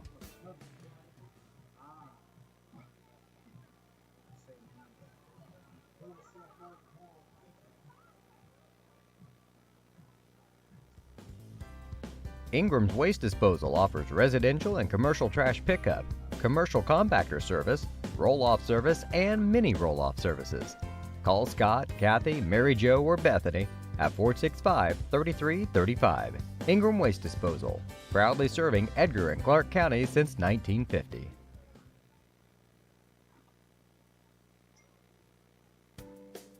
Make plans to attend Lake Ridge Christian Church this Sunday, either for their traditional service at 8 a.m. or their contemporary service at 10:30 a.m. There's something for everyone at Lake Ridge, from infants to the more seasoned generation. Visit their website at lakeridgechurch.org or find them on Facebook to watch their service each Sunday morning at 10:30.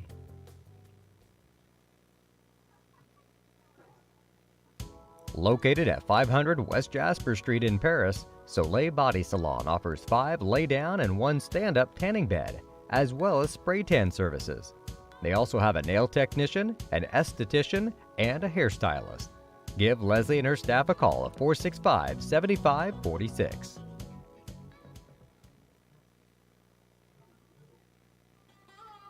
Located at the Paris Airport, Seed Solutions wants to wish the best to all Paris Tiger teams this season. Contact Chip or Bethany Keys at 251-0153.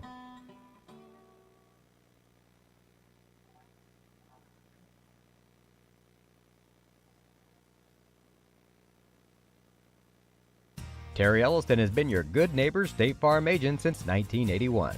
They focus on auto, home, life, farm, and business insurance, along with financial products throughout Paris and the surrounding areas.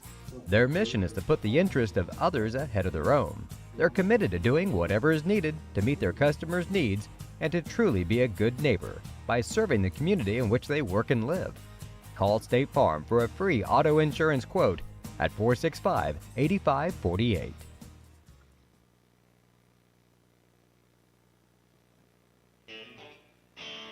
Our pregame show is sponsored by White Sheet Metal Heating and Air Conditioning, your hometown boys for over 50 years, offering 23.5-hour service. That's right, they need a half hour for coffee. Call John at 217-465-3195. Welcome back to the Lot 50 halftime show here on the Paris Sports Network. I'm BJ alongside Lenny.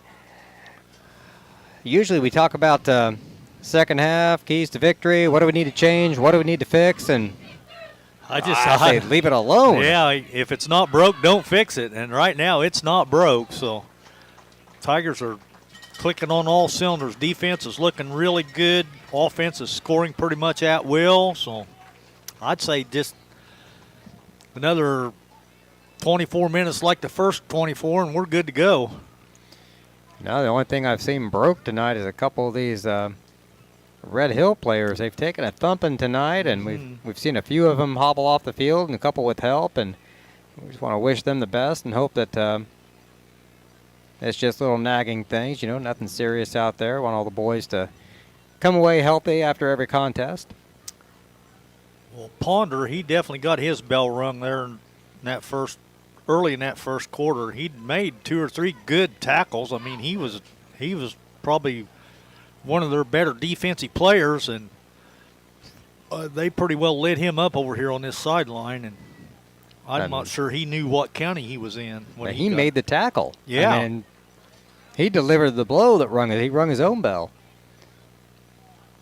But the little guy was out there laying the hits on everybody. Yeah, he's only listed at 5'9" and 135. He's just a sophomore. But the 5'9" is generous, I think, but that 135, I believe, looking at the looks of him. So hopefully everything's all right with him, though, like you said, Beats, because you don't want to see anybody get hurt, especially last football game of the season. And now, the Tigers lost the coin toss at the beginning. Red Hill deferred and chose to kick off. So Tigers will be kicking off to start the second half to Red Hill. As the Tigers take the field now, getting ready for the kickoff. As time expires, we are ready for second half action.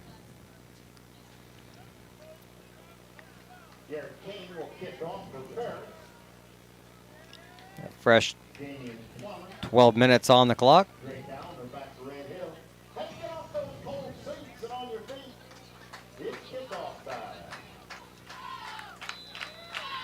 All right, there's the whistle. King gives a signal. Fielded on the run around the 18-yard line. Oh, and he didn't go much for it. Made it up to 25, and Once again, Atkinson. laid the lick to him and stopped him right in his tracks at the 25. I'm not even sure he made it to the 25, but Well, if you're going to have a special teams MVP or something on coverage, I'd almost have to give it to Atkinson this year. He's been down there on a lot of plays. him or Colmeyer. Both of them, yeah. So looks like Red Hill's going to start on the 24.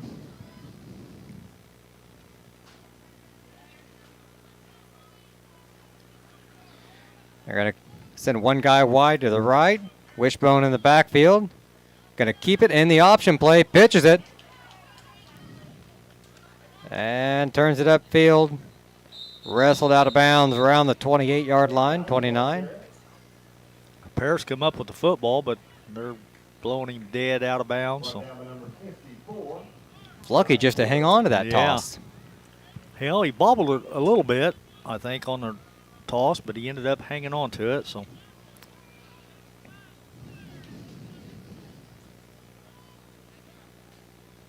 Gain of about 4 will make it 2nd and 6 on their own 28-yard line. Right back to the wishbone again. They're going to run it to the wide side. Nothing going. Now the ball carrier number 2, Damian Plummer. I thought he had a little daylight for a moment, and then he disappeared. Somebody brought him down from behind.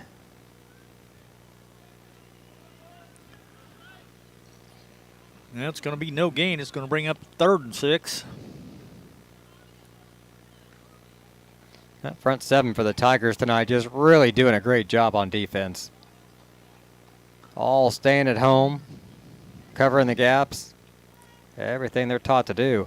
Big 3rd down now. Maxfield under center, dropping back to pass, looking across the middle. Paul It's batted. I'm not sure who got it, whether it was Bartley or Brinkerhoff. They were both back there. Well, Bartley's taking credit for it.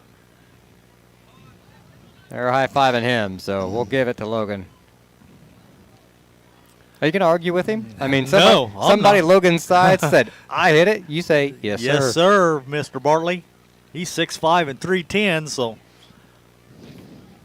I'm not arguing with him. All right, it's going to be a punt formation. Oh, they got a guy coming out late. One of the up backs to block. Tigers back around the 40-yard line. Lot of time to kick. Nice high spiral. Calls for a fair catch again. 10:50 on the clock. Paris will get their first possession here the 3rd quarter, leading 34-0. We'll find the spot around the 35-yard line. Maybe the 34. Yeah, they call it 34, so. That's our worst field. That's our worst starting position of the night. It is by a yard. Usually it's a 35.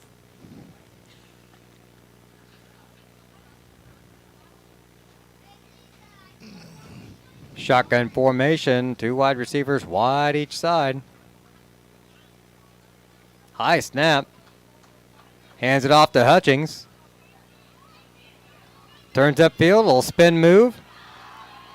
Now it's a foot race to the end zone.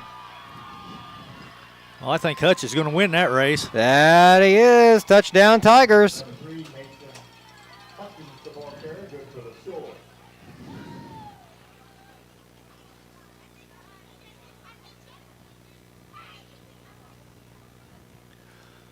About 66 yards on that one. That's the way I see it, yeah. Took him like 8 seconds, though. I mean, well, you done all a that lot, spinning lot in of the middle. spinning and Yeah. juking and changed directions a couple times. And I guess that's not too bad then. 40-0. Tigers on top. King ready for the extra point attempt. There's a snap to Perry. They're blowing it dead. Flag on play, offside against Red Hill. Must have lined up offsides for him to blow that dead. I'm guessing, yeah. We're going to move it up 2.5 yards. Thereabout. And try it again.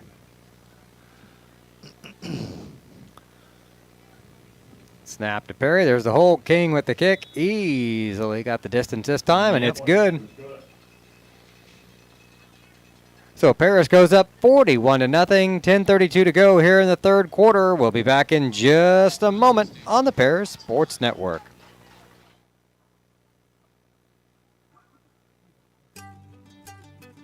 Cargill Dry Corn Ingredients, located on the west side of Paris.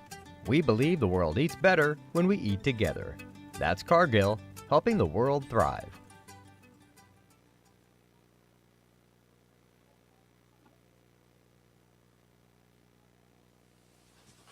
The Paris Sports Network would like to give a big thank you to our affiliate sponsors Dan and Sherry Hutchings, Steve and Lynn Young, Paul and Kathy Porter, Denny and Mary Lou Pine, and Tom and Marnita Stuck. First quarter went fast, and all the penalties kicked in. Here we go. The Tiger offense just keeps moving right along tonight. 66 yards, an 8-second possession. The Tigers take a 41-0 lead. Garrett King set the kickoff again.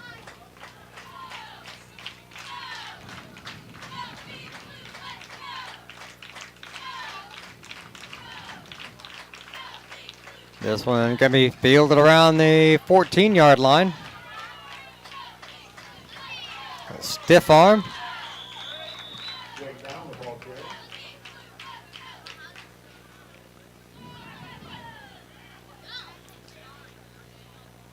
And looks like they'll take possession around the 34-yard line. Drake Allen gets up a little gingerly on that. Looks like he's right leg.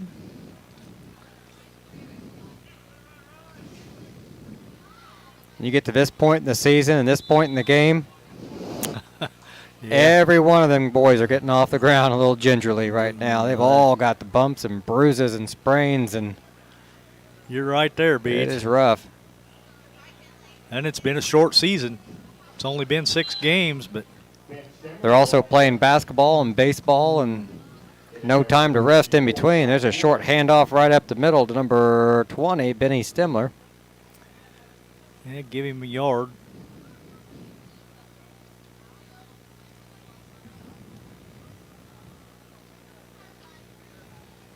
Gee, you're kind of stingy, Lenny. It looks like a yard to me. Well, he started on that side at like a 29. Well, 28 and a half. Or the 29 I and don't a half. 34, I guess. I don't know. I don't know either, but They're going to try it again. Oh, his knee must have been down. They whistled that one dead. They're going to spot it up at the 39-yard line. that was Plummer. Or, yeah, Plummer. Damian Plummer. Yep.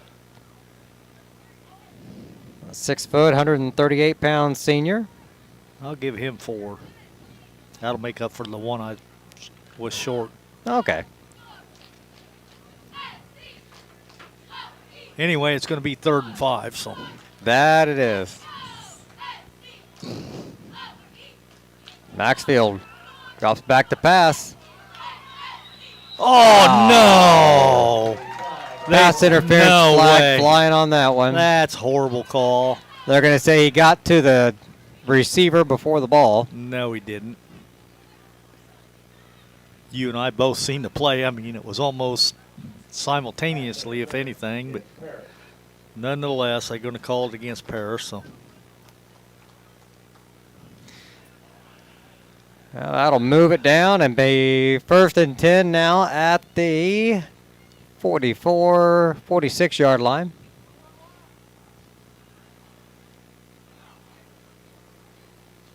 (41-0). Tigers moving right along. 7.5 minutes to play in the third quarter. Look for a continuous clock in the fourth quarter. Tried that sweep around the right side. Nowhere to go there. Atkinson in there on the tackle, along with Kohlmeyer. First hit in there, number 41, Brian Fulmeyer. Well, nonetheless, no gain by Allen on that carry. Now make it 2nd and 10, 7 minutes to go. Still can't believe they called that pass interference. Well, you can go home tonight and watch it on YouTube and replay it. I wasn't very zoomed in there. It's lucky I got it on camera. I've been known to miss a few of those. Maxfield rolling to his right, looking downfield. In and out of the hands of his intended receiver there, number 9, Anthony Gerald. I'm thinking he might have heard footsteps. Because that ball was there. He should have caught that ball.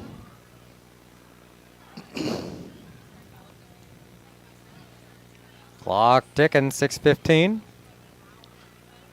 After you've been popped a couple times, though, by these defensive backs and safeties and whatnot, you get a little leery out there when you're wide open in the flat like that. Yeah, you start getting what they call alligator arms. Tucking it in close, and bad things happen. There's a fly. I was going to say, you can't have 3 guys all moving at the same time. Yeah. You can see Drake Allen and Maxfield discussing it in the backfield there. Well, miscommunication. 2 guys both went in motion and ran into each other.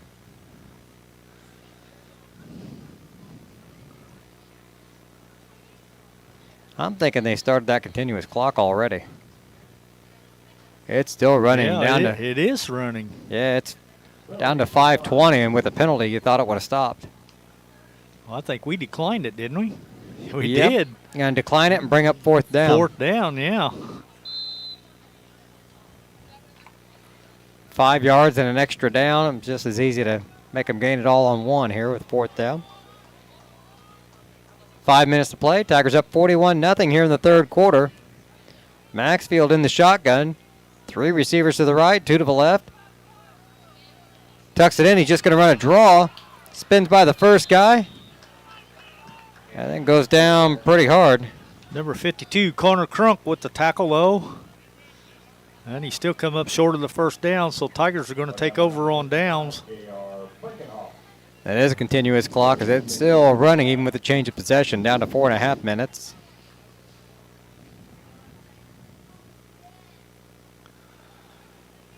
I like that better. No need to drag it out and run scores up. Not really. Like you said, Beads, I mean, the outcome is pretty well already decided. And this might have been an agreement between the coaches, too, before the game, that if it gets out of hand, we're just going to let it run. And inside handoff again. Hutchings goes up the middle. He's got a big gain down the right side. Makes a cut, stays in bounds. They're going to bring him down this side of the 40-yard line. Number 3, Mason Hutchins, the ball carrier. One down by number 30, Wyatt. You got a whole quarter to play, so you don't throw the ball deep. You just hand it off and run up the middle. You can't tell your guy not to run, though. well, Hutch got 23 more on that carry.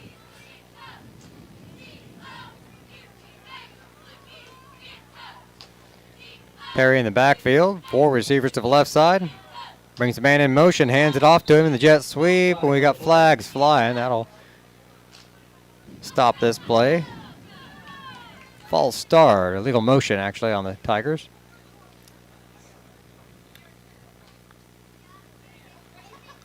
Well, that'll back it up 5 yards. So Clock ticking down to 2:55.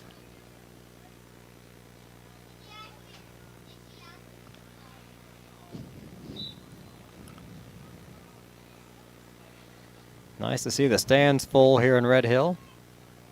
They brought a lot of fans out for the game. that they did. Lined up along the fence on the outside. Paris brought a bunch down with them as well. So. And looks like Colby Kindred's going to be tackled for another loss in the backfield on that jet sweep. So Benny Stimler on the tackle. I didn't quite have that one in the frame. Now at the 2-minute mark here in the third quarter.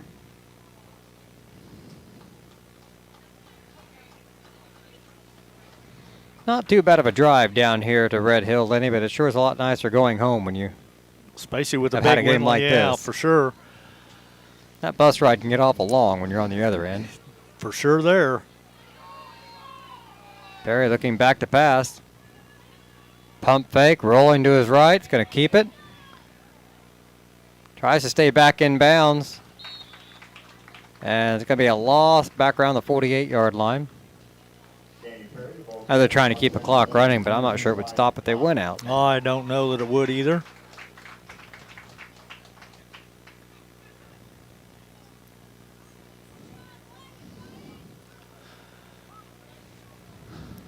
Well, we're down to a minute 15 in the third quarter now, so the fourth quarter is going to fly by as well at this That rate. it is.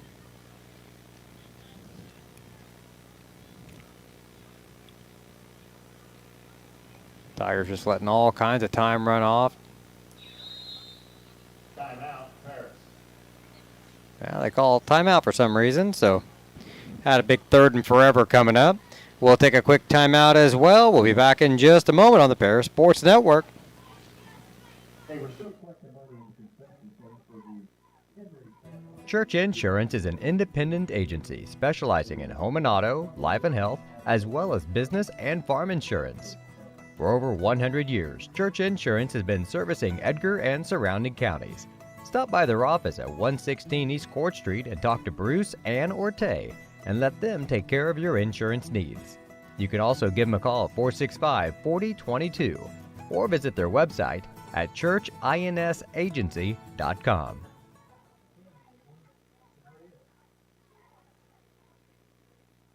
You know it's a good game when they leave you by yourself out there.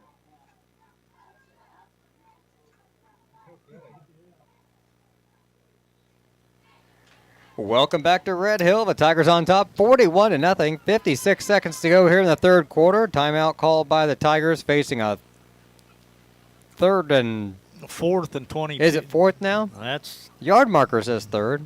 well, I don't know. I was just looking at the scoreboard, so maybe it is still third. I've kind of lost count of some of it.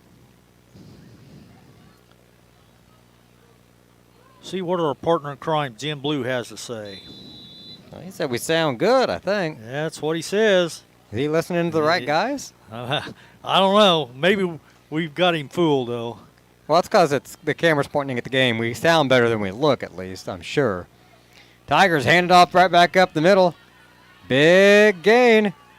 I think he got the first down. That's Colmeyer. I think he did. I think he got They're going to mark him just short, I think.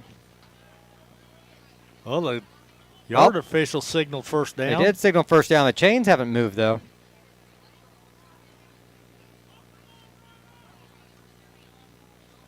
Look at that. The chain's still facing the wrong way. Well, they called it fourth and I don't know. I guess it is a first down. So Danny escaping. Rolling back to his right. Escapes again. Gets a good block. Turns it upfield. We definitely got it now.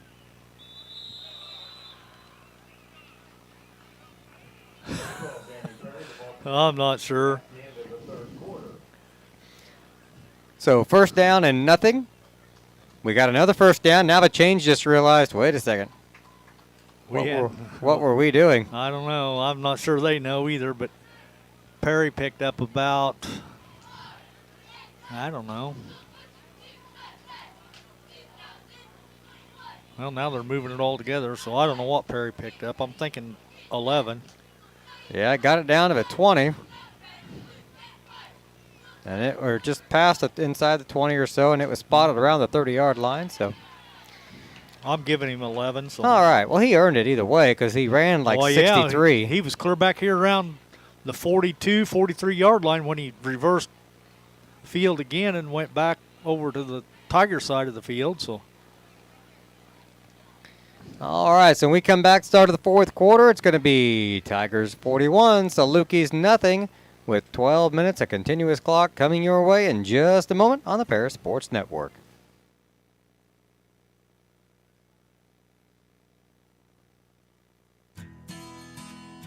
Country Financial representatives Mark Gladding, Jim Blue, Katie Schopmeyer, and Dan Phipps proudly support our student athletes. Give them a call at 465-8320 or stop by their office at 802 North Main Street in Paris.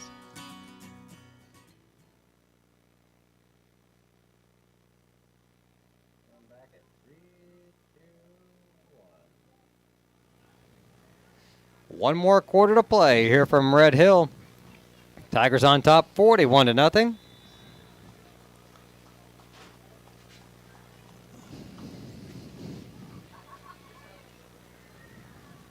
Now the scoreboard still says 4th and 22, so.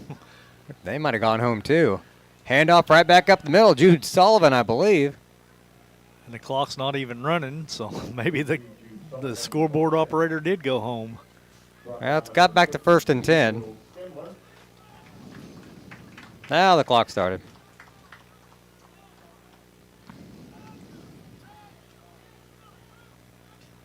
Yeah, I'm like you, Beach. I think that was Jude that carried the ball. I'm going to give him 2.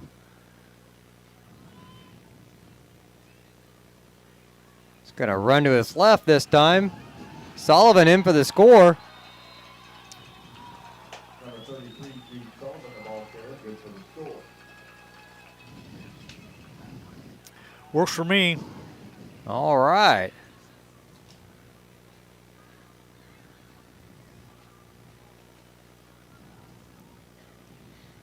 That'll make it 47-0.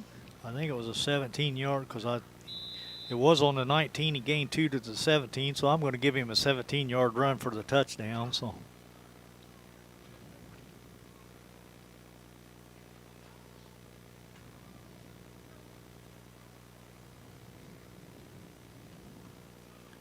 And kicks up and looks good to me. The officials think so too. And that'll make it 48-0.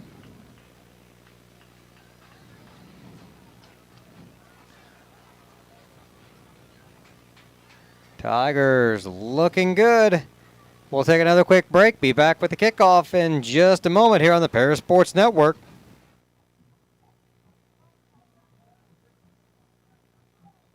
Diamond Brothers Insurance, LLC has been providing security and peace of mind for individuals, businesses, and government entities for over 150 years.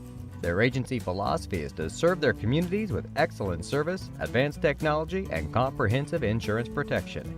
Visit any of their 44 locations throughout the state of Illinois, Indiana, and Wisconsin.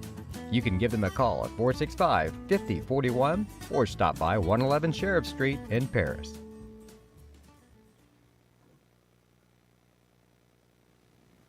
It's 48-0, 11:31 left to play here in Red Hill. The Tigers continuing to pour on points. And I'm not sure we really tried, but We've seen 2 different guys carry the ball. We're running it right up the middle and just off tackle. And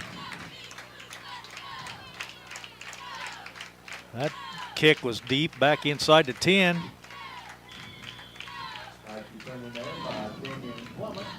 And I'll give you 2 guesses who was on the tackle. Yep, Atkinson once again. Laid a lick on Plummer. It's like a personal vendetta. He goes down and makes a tackle. The other 10 are just there to make sure the other guys don't get in the way. Keep your guy busy so Atkinson can go make the tackle. And looks like they're going to spot it right on the 25-yard line. So.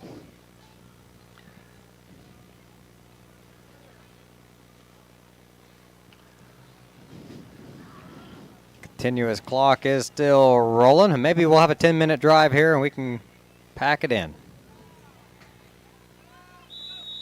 Nope. Nope.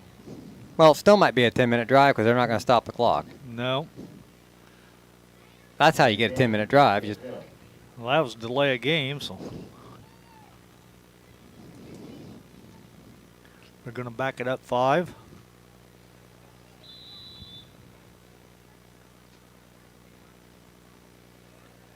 That'll make it 2nd and 15 now with the ball spotted at the 20-yard line.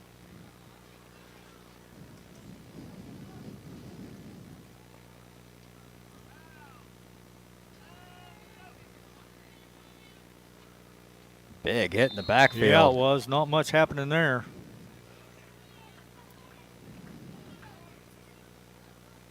Oh, I could hear that up here through my headset. Number 44, Deegan Strimmy, the ball carrier.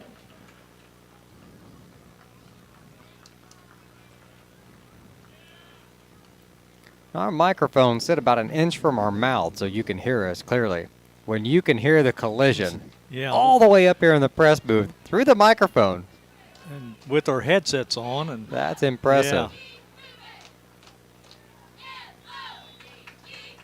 34, Sam Stimler, the ball carrier. No gain on that one either. You'd have heard that one if the ground was hard. Fortunately, the soft dirt out there muffles the squishing. Well, I'm trying to figure. Sam Stimler, 34. Okay. According to the scoreboard, it was 3rd and 80 yards to go there for a moment. Now it's back to 3rd and 15. Scoreboard's been fun tonight. Under center, hands off. Fumble on the play. Paris says they have it. Had a change at quarterback in there.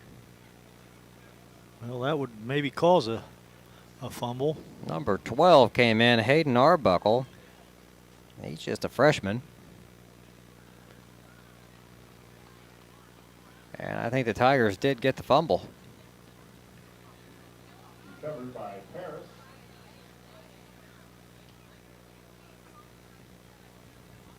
Clock just keeps rolling now. Just over 8 minutes to play. Well, the ball's going to be on the 19, so.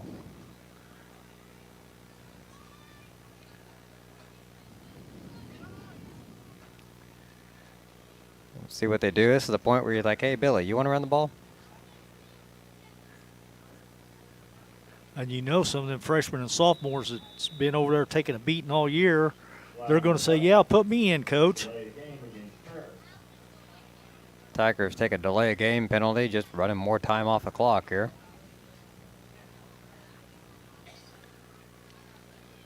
I'm not quick enough to do the math. 5-yard penalties, 25 seconds a pop. Yeah. Could you take a safety? Would the game be over? Just let them march you back 5 yards at a time? I don't think you wouldn't get the full 7 minutes off, though. But it'd be pretty close, though. So they're lining up in the victory formation.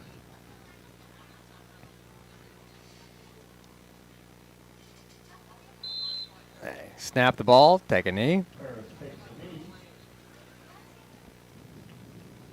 Just letting the clock run here.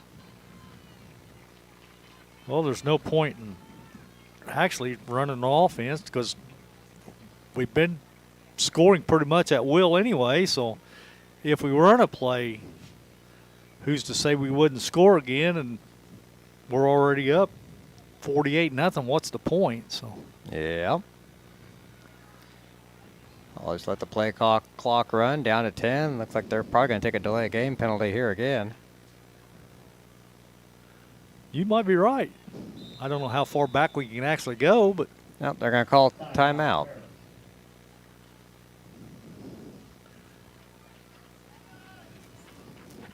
At this point, probably just swap some seniors in or something.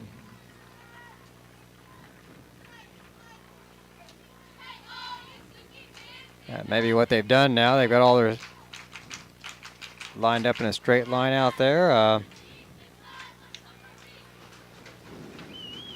For example, I saw number 34, Logan Rhodes, come out. He's a senior. Number 54, Woods, a senior, and the seniors are going to exit the field together. That's pretty awesome. They called the timeout so the seniors could walk off together. Now you're going to see your underclassmen come out and put this away, or are you going to bring the... Oh. Well, Perry's coming back out. He's a senior, so maybe some of them are coming back out. But I'm seeing a lot of clean jerseys there. Well, you know he's a quarterback, though, so you don't want to fumble. And if they're going to take the victory formation, you just... Now everybody wants on the field. We may have too many guys. 1, 2, 3, 4, 5, 6, 7, 8, 9, 10. No, we got 11. All right. They're just confused on where to go. So lining up back in the shotgun formation. Perry takes a snap. Oh, gets away from him. He's just going to fall on it. That's as good as anything. Yep. That'll be quite the loss, though. But at this point, I'm not sure anyone really cares. So that's going to bring up, what, third and about forever. Scoreboard says 35. I don't know.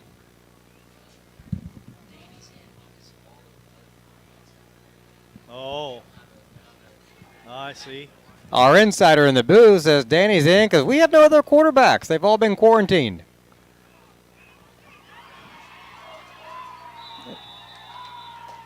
Got a hit. Cuts it upfield. Gets it down inside the 5-yard line. Picks up a Tiger first down. That boy's got some wheels. He is quick.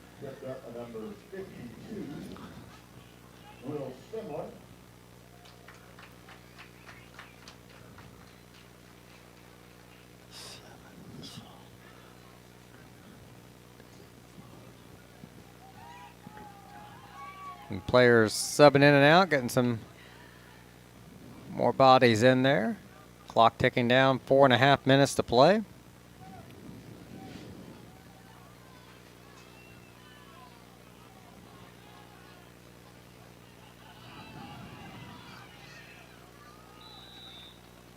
Not much there on the sweep. Nope. That was Kindred.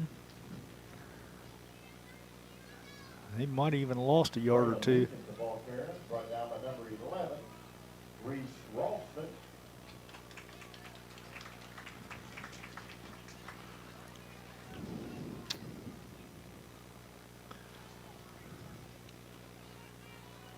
Now at the 4-minute mark, Perry back in the shotgun. Quinn to his right. Gives the handoff to Quinn. Outside, and he's going to walk in the end zone. Well, he still gets brought down. Kind of stumbled into the end zone a little bit. Yeah, he did.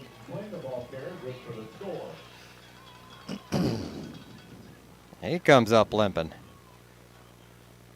But I scored. That makes it feel better. Yeah, it don't hurt near as bad when you score.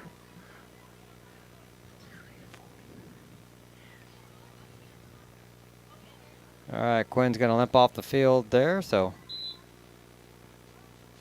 now he's looking better now he's out onto the sideline, so extra point attempt. They're going to go for 2 again. 54-0. They hand it off up the middle. Kohlmeyer. I think that was Kohlmeyer that time for 2 points.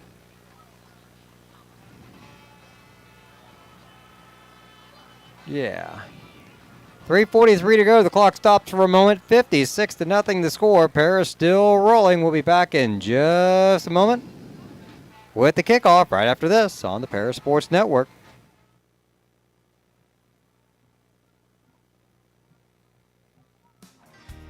Golf season will be here before you know it. And Eagle Ridge Golf Course in Paris offers one of the preeminent courses in East Central Illinois and West Central Indiana. Their Wednesday night league will be starting up soon, but they also offer special services such as corporate events, receptions, and group lessons. Call 463-3434 or visit eagleridgeparis.com.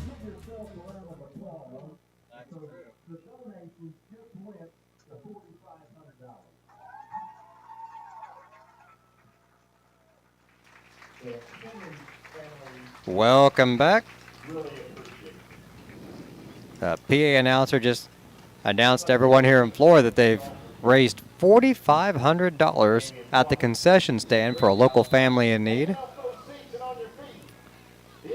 Yeah, I went and got my Coke and the candy bar right before the game. One of the players, somebody in the family passed away. I think they said in an accident, car accident, I think.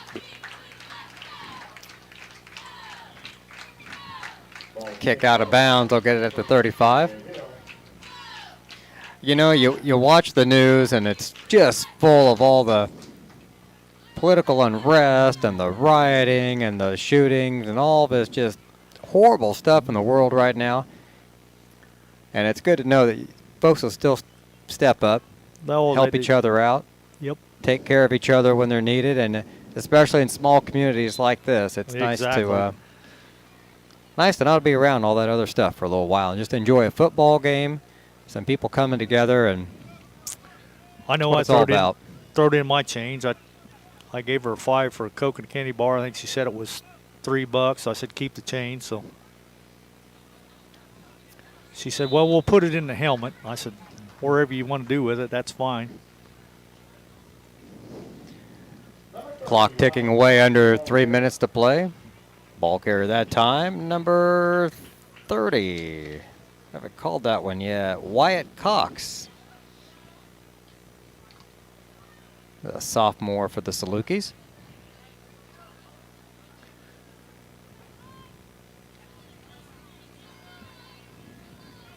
Out of the wishbone.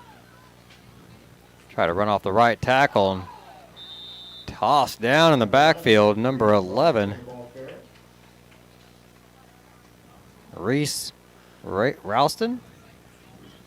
An I or an L? I'm not sure, Beej. That's an L, Ralston. He's just a 120-pound freshman. Got tossed like a rag doll on that one. Yeah, that's the way I'd say it.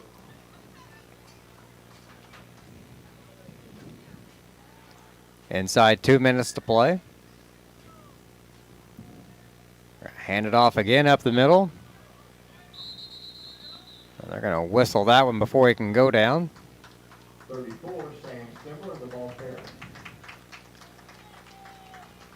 Right around a minute and a half to go.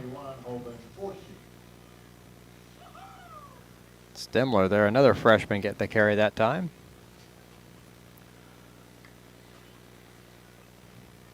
Well, Tigers will go to 5-1 on the season, at least have a share of the first place in the conference.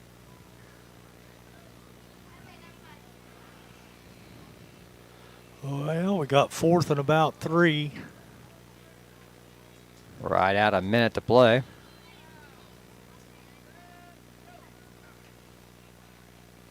A handoff. Stimler trying to turn the corner. I think he got it. I think he did. First down. A couple more plays, or at least one more, and this one will be in the books.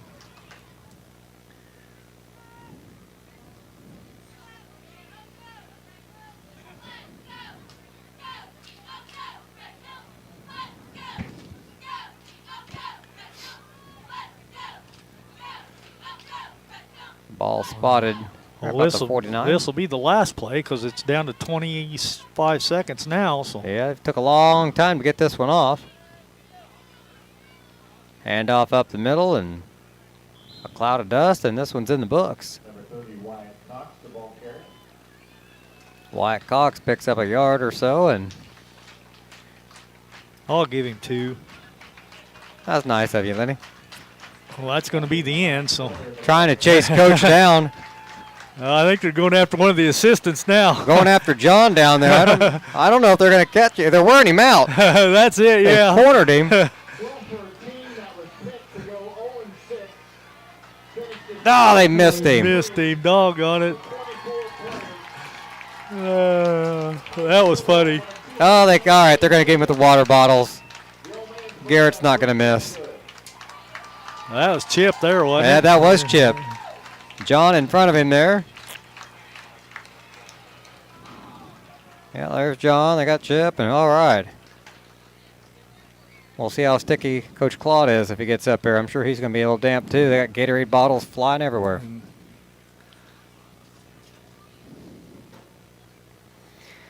The final score, 56-0. The Tigers victorious tonight. They moved to 5-1 on the season. And that's 5-0 in the conference. The only loss coming. First game of the season down at Mount Carmel. And I think if we'd have played them later on in the season, after some of our younger guys got rid of some of the jitters, I think that outcome would have been a lot different as well. But if you'd waited till later on in the season, they might have worked some of their kinks out of their system too. So Mount Carmel's definitely a good program. They're going to be in the conference next year, so we're going to have to start dealing with them for sure. So, Absolutely.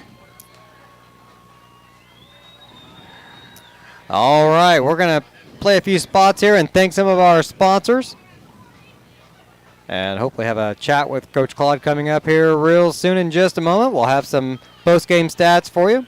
Be back here in just a moment on the Paris Sports Network. All right, we're clear.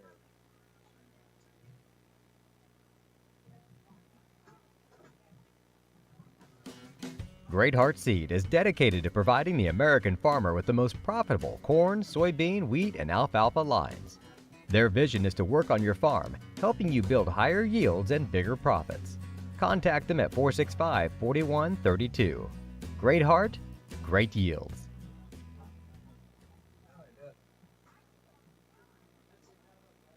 Yeah.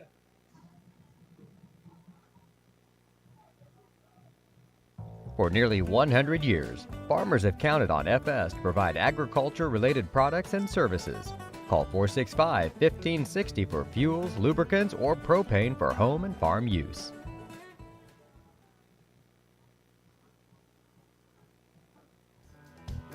Mark, Amy, Salem, and Sarah Isef support Paris Athletics and implore its athletes to play hard and study harder.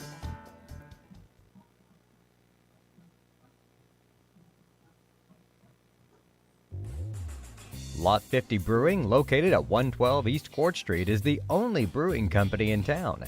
Bring your friends, family, or co-workers in for an evening of games, drinks, and conversation. Order food from other local restaurants or bring your own. Stop in and watch the owners Bruce Young, Steve Combs, and Doug Smitkamp work for you. Lot 50 is open Wednesday through Sunday. Check them out at lot50brewing.com.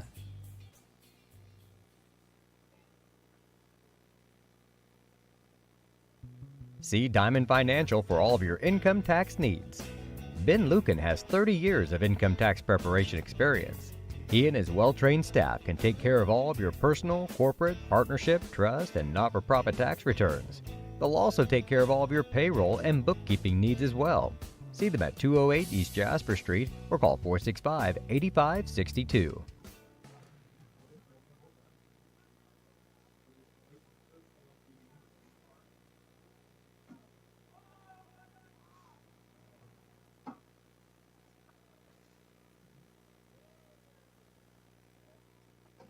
Put the logo up, so I'm not gonna try the camera.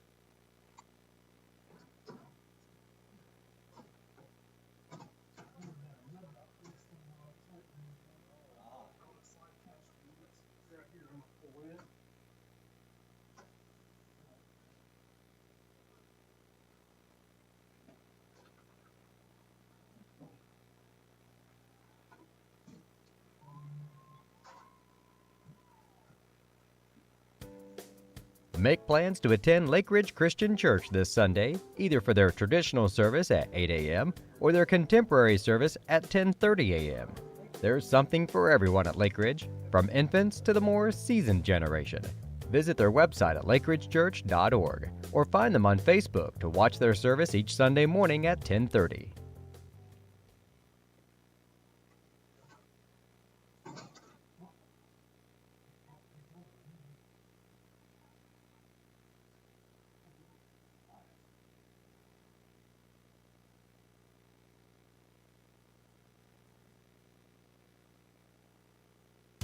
Located at 500 West Jasper Street in Paris, Soleil Body Salon offers 5 lay-down and 1 stand-up tanning bed, as well as spray tan services. They also have a nail technician, an esthetician, and a hairstylist. Give Leslie and her staff a call at 465-7546.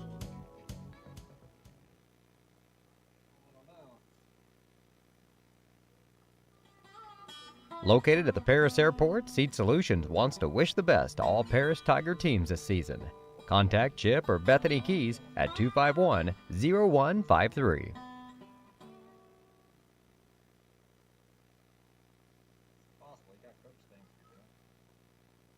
Terry Elliston has been your good neighbor State Farm agent since 1981. They focus on auto, home, life, farm, and business insurance, along with financial products throughout Paris and the surrounding areas.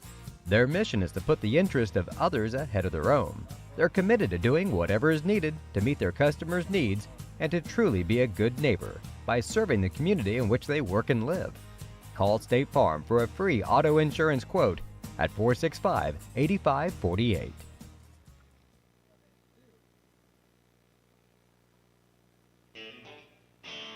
Our pregame show is sponsored by White Sheet Metal Heating and Air Conditioning, your hometown boys for over 50 years, offering 23.5-hour service. That's right, they need a half hour for coffee. Call John at 217-465-3195.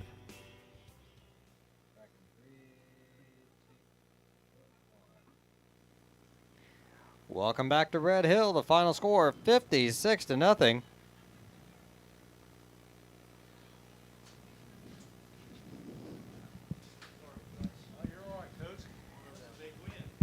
And we're joined now by Tiger head coach, Coach Claude. What a way to wrap the season up. Yeah, just what we wanted to do, no question. Proud of our kids.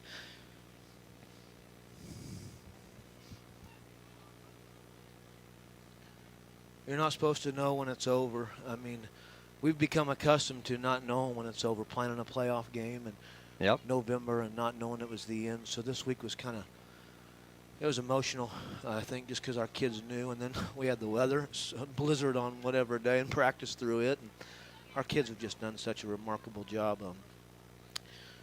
just going through this whole thing. And we've had a ton of support. Our administration, Coach Tarr, obviously our school board, the teachers in the building, other coaches, and our fan base, Tiger Nation. I'm just really happy for our entire community that, one, our kids got an opportunity to go out and play, and we got a chance to go represent them, and our kids did it in great fashion. The message was start fast tonight, finish strong, and made a bunch of plays, made a bunch of great plays throughout the game, and just really happy. You know, we got 4 guys at home that have, gone through this situation with the quarantine and this whole COVID-19 deal that didn't make the trip, and obviously we want to mention them. We're thinking about those guys at home as part of our football family, and hopefully that they're on the mend to recovery, or one, don't get any symptoms from this thing. But Now, I mentioned to Illini earlier all the rotten stuff on the news right now, the political junk, the riots, the viruses, all the doom and gloom that's out there. And it's great to sit down on a Friday night, a ball game, watch the kids play. They've worked so hard. The community just kind of comes together, supports people. And it's just nice to see that, just kind of a positive night with all the junk going on right now. And I just love to see that for the boys, and I just hate that it's over. Oh, I'll tell you what. I mean, in my mind, this is a team that now is 5-1, and if it had been under normal circumstances, maybe that first game probably wouldn't have been on the schedule. And you look at maybe another 9-0 football season, or an 8-1, whatever, and a first-round playoff game and another conference championship. But this football team has really done a nice job. I'm proud of them. I'm proud of the way they work. I'm proud of our coaches. I'm thankful for them and their selflessness and dedication and commitment to our program. But as far as these senior guys go, man, they've had to ride the wave. If you think about these seniors, I go back to 2017 in Olney in a huge game, and probably the winner of that game is going to be a playoff team, and we end up beating them that night, going 6-3, and it's a 4th and whatever. And I look out there, and Garrett King and Mason Hutchings are 2 deep punt returners in a game like that at that place as freshmen, and those guys have been a part of that playoff team, and then those guys were obviously really nice players for us on that 18 undefeated team, and then as juniors, another conference championship team and a first-round playoff berth. And then this year, I mean, to think that they possibly could have had 3 conference championships and 4 straight playoff appearances in their career, and 29 victories going through the course of their career. You think about 100 years of football, and 29 victories for a 4-year class is That's pretty dang good. That's really good. And success breeds success. And you get these underclassmen, they're able to see that example, and now they have something to live up to. Absolutely. We talk to them all the time about the standards of standard, and it's been raised here. And I go back all the time. I will never waver from this as long as I'm the coach here. In 16, those guys did an unbelievable job of embracing us when we took the job and came in here. And while they were 2-7, they helped us change the culture and change the program, and they were competitive. And then we kind of got it going, and it's been going ever since, and hopefully we can continue to maintain that and continue to elevate it if we possibly can. I hate that it's over. It's just like I don't want it to be over so bad, just because we saw some things happen tonight that, you know, and no disrespect to our opponents in any way, shape, or form, we saw us do some things tonight where we even said in the headset, like, man, we've been waiting for him to do that. Well, it's week 6. I mean, that's about the time you start to peak, week 6, week 7, as you're starting to peak to get ready for the playoffs and whatever. So you start making those type of plays and those type of games, and just hate that it has to end. But again, I am super, super proud of these kids and what they've been through and how they stayed the course, and they've handled academics, they've handled playing in multi-sports, overlapping. Getting up at 5 a.m. for football practice, going to a basketball practice or a basketball game, or coming to a football practice and going out back to a baseball practice or a baseball game, and just all the things that they've had to handle. I'm really proud of them.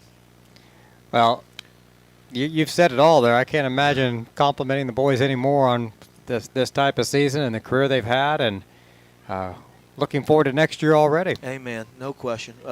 We'll take a little break and get them ready, and want to wish our spring sports the best of luck as we wrap this thing up. And I know the play is going on back home, and we obviously support the arts as they support us and the band and those people. I hear you're doing a little softball now. I am, baby. So we're going to try and go win a game tomorrow at Teutopolis, and it's quick turnarounds. Got home from Florida last week about midnight and had an 11 a.m. softball game against my hometown, and thankful for the girls. They found a way to win that one. I didn't want to have to hear that, you know, from at the dinner table with my family. So I bet.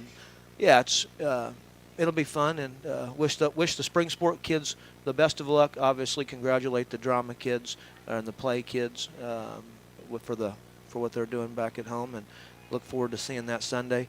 And just, you know what? We've all been through heck with this whole deal. We've all been sidelined, restricted, and we got a pretty good place.